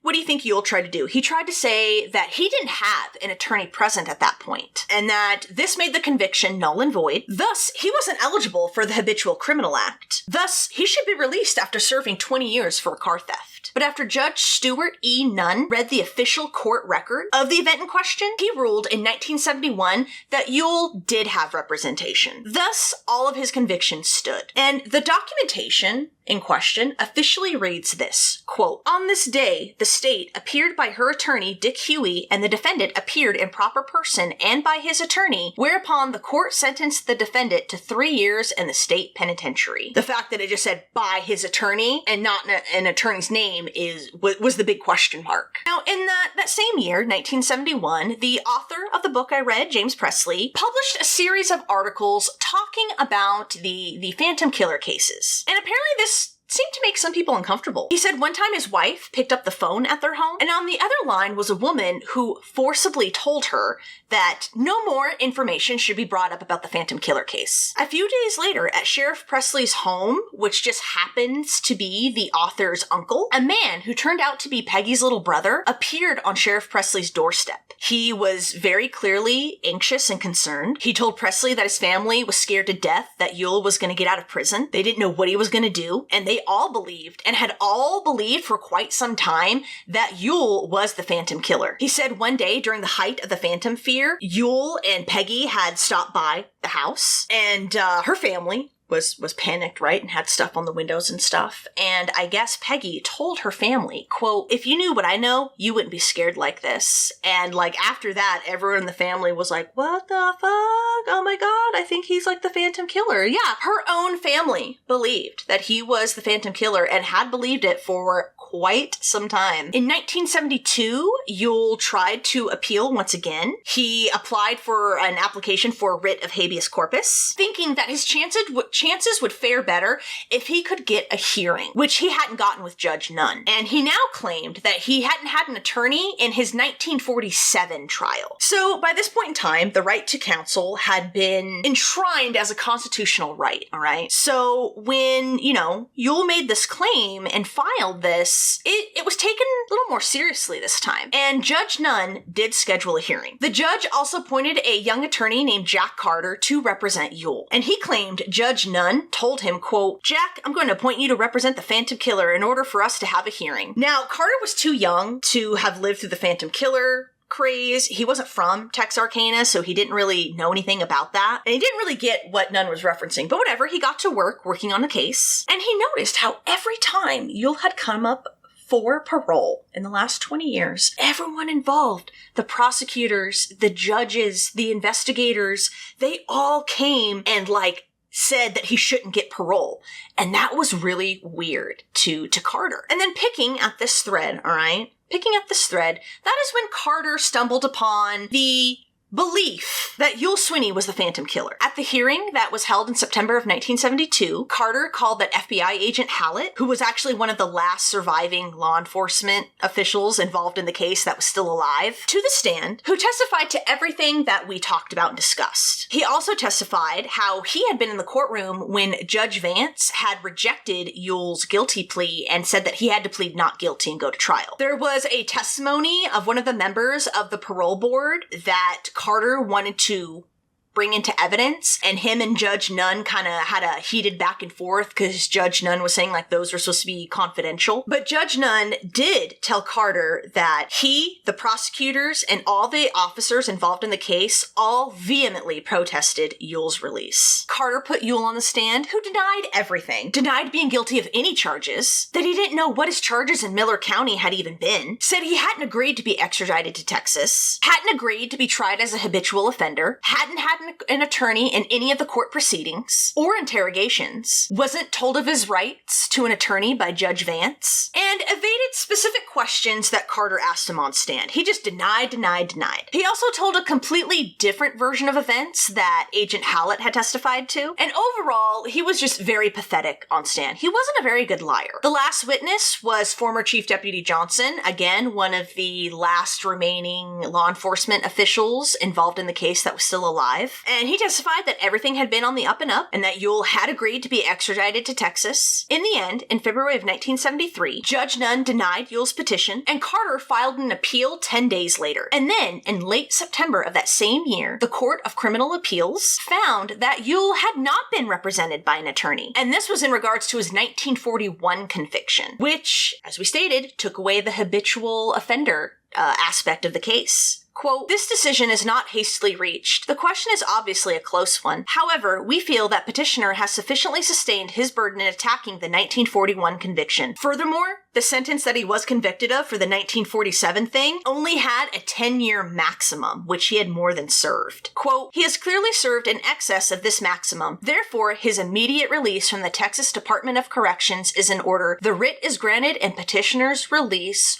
ordered." Yes, the Phantom Killer was released once again. And after serving 26 years behind bars, his longest ever sentence, Yule was released. It was October 16th, 1973. When he was released, he attempted to get a hold of an author because he wanted to publish his story into a book. He actually went to the Gazette's offices and actually talked to the author of the book I read, James Presley. And this was on the phone, it wasn't in person, but nothing really came of it. And in fact, Yule, who actually referred to himself as, quote, the man they say was the Phantom Killer, was actually escorted out of the city of Texarkana by authorities. They escorted him to the city limits, watched him drive south on US Highway 59 toward Marshall. And in Marshall, Yule worked for a construction company, working there from November of 1973 to July of 1974. Quote, "Swinney was believed to be a homosexual and spent most of his time around young people at the Dairy Queen in Marshall. He was also suspected of dealing in narcotics. Swinney had a young boy, 14 or 15 years of age, who was with him a lot and finally moved in with Swinney, and this was according to an informant. When Yule eventually moved to Grand Prairie, it was said the boy went with him." Yeah, gross. From August of 1974 to March of 1975, he worked a construction job as a cement finisher in the Dallas area. Yule then went and lived in Arlington, and this is when he fell into his old habit of counterfeiting. And in the spring of 1975, he was once again in the custody of the U.S. Secret Service. And he also had an automobile theft charge tacked on as well, for good measure. After being brought back to Dallas, U.S. District Judge Sarah T. Hughes convicted and sentenced Yule to 2 years in federal prison. He was 58 years old and sent to the Texarkana Federal Correctional Institution, which was a medium security prison, but on May 8th, 1975, after being there less than a month, he escaped. But he didn't escape for long. On Monday, May 12th, one of Yule's relatives in Grand Prairie called police to let them know that Yule had tried to contact them and that he was looking for money and was contacting relatives. He told them Yule was driving alone and the description of the vehicle he was driving. The FBI pounced on Grand Prairie, and around 9 a.m., a woman phoned police to say that Yule was in their offices. He had worked there at one point in time, and he was causing a commotion trying to collect some money that he said was owed to him. And police caught Yule on his way out of the office. And after this, he was placed in the FBI's custody. In July, he pleaded guilty to 1 count of escape in U.S. District Court, and he was in Topeka, Kansas. He received 2 years to be served after his other 2-year term. After he was released in 1981, he was arrested and convicted of felony theft with the hold for the U.S. Marshals in Houston. He was 64 years old. Yule was paroled in January of 1989, but he had another hold on him for the U.S. Marshals, again in Houston, and at this point, he was nearing 72 years old. He was eventually paroled from a federal institution in Fort Worth and moved to a nursing home in Dallas, where he suffered a stroke at some point. And then Yule Lee Swinney finally died of cancer on September 15th, 1994, at the age of 77 years old, at the South Haven Nursing Center in Dallas. And because his body wasn't claimed by relatives, it was donated to the University of Texas Health Science Center, which was located in Dallas to, be studied or whatever. And once his body was no longer needed, his remains were cremated, and no one seems to know what became of his ashes. Who really cares? Peggy died in Dallas in 1998 at the age of 72. Mary died of cancer, unfortunately, in 1965 at only 38 years old. Jimmy died in 1975 in Oklahoma at 54 years old. And Katie finally died in 1994 at the age of 84, a few months before Yule. And, whew boy, guys, that was a lot. That was a lot. That is the Phantom Killer of Texarkana. Yeah. Isn't that wild? Dude, the legal shenanigans that they pulled on Yule is just amazing. And look, he was able to exploit it and his ass was able to get released. And even after being released, the loser still gets arrested. Yule had to have spent the majority of his life behind bars. Seriously, what do you do with a guy like that? I mean, dude, I don't know. I don't know what to think. There's a lot of debate in this case, so it's still officially unsolved. But, like, those who do, like, a lot of research on the case and, like, know all about it, like the author of the book that I read, they are very convinced that Yul Swinney was the Phantom Killer of Texarkana, and there's just no way to, like, officially end the case, you know? And I gotta tell you, there's so much misinformation about this case, guys. Like, there's so much misinformation out there. So if you're researching this case online, you really gotta be careful. And yeah, I think, you know, there's enough evidence there to certainly convince me that Yul Swinney's the Phantom Killer. I know in the book, right, like they have a vested interest in providing their point of view, and they, really say that Yul is the Phantom Killer. But yeah, Presley really does give a lot of compelling information and evidence to add weight to his belief that Yul Swinney is the Phantom Killer. I definitely think that he is, for sure. I still can't get over the legal maneuverings that they did try to keep him behind bars. Like, it's wild. It's also wild, too, because, right, like, if this had happened today, he probably would have been caught fairly quickly just because of the advancements in technology, police work, and all that stuff, Yeah, I don't know if you're still with me. I hope you are. You're a trooper. If you are, this is a long one. I told you, I'm not putting any more out the rest of the year, so I wanted to give you guys a nice, long, meaty one to digest, all right, until I'm back next year. And man, yeah, I guess without further ado, I'll leave you guys off until next year. Thank you so much for being patient with me. I am so sorry that I was gone for weeks, and then I put up one video, and now I'm gone for a couple more weeks. I'm sorry, guys. It's just, life is cray. You know how it is. You know how it is. Like, Jeff being out of commission really fucked my schedule. Like, it fucked everything up. And then I was getting, like, some work, some casting work and stuff, so I'm definitely gonna jump on that. So yeah, it's just been wild. I am definitely looking forward to enjoying the holidays, if I can, and coming back next year with vengeance. Got my whole list. So hopefully life will not throw me any speed bumps and we can get back to it. And like I said, on top of that, I'm working on another channel that I want to do. So yeah, I guess that's it. Take care out there. Thank you again for just coming and hanging out with me and looking at my stupid ass and listening to me talk about cases and whatnot. Thank you so much. Thank you so much for your case suggestions. Next year, nothing but case suggestions. If they're not all case suggestions, then like most of them are. So yeah, I will leave it there for 2023. Take care. Have happy, safe holidays. Remember, when you're out there in the world, dudes, especially nowadays, don't be a fucking dick, alright? Don't be a cunt. Just be decent, alright? People are struggling. I know it sucks. You're struggling too, and it's hard when, like, people are shitty to you. Just don't be a dick to people. Leave a little sparkle wherever you go. Alrighty, guys. That will do it for me for 2023. I will see you next year, January 2nd, 2024. Bye-bye.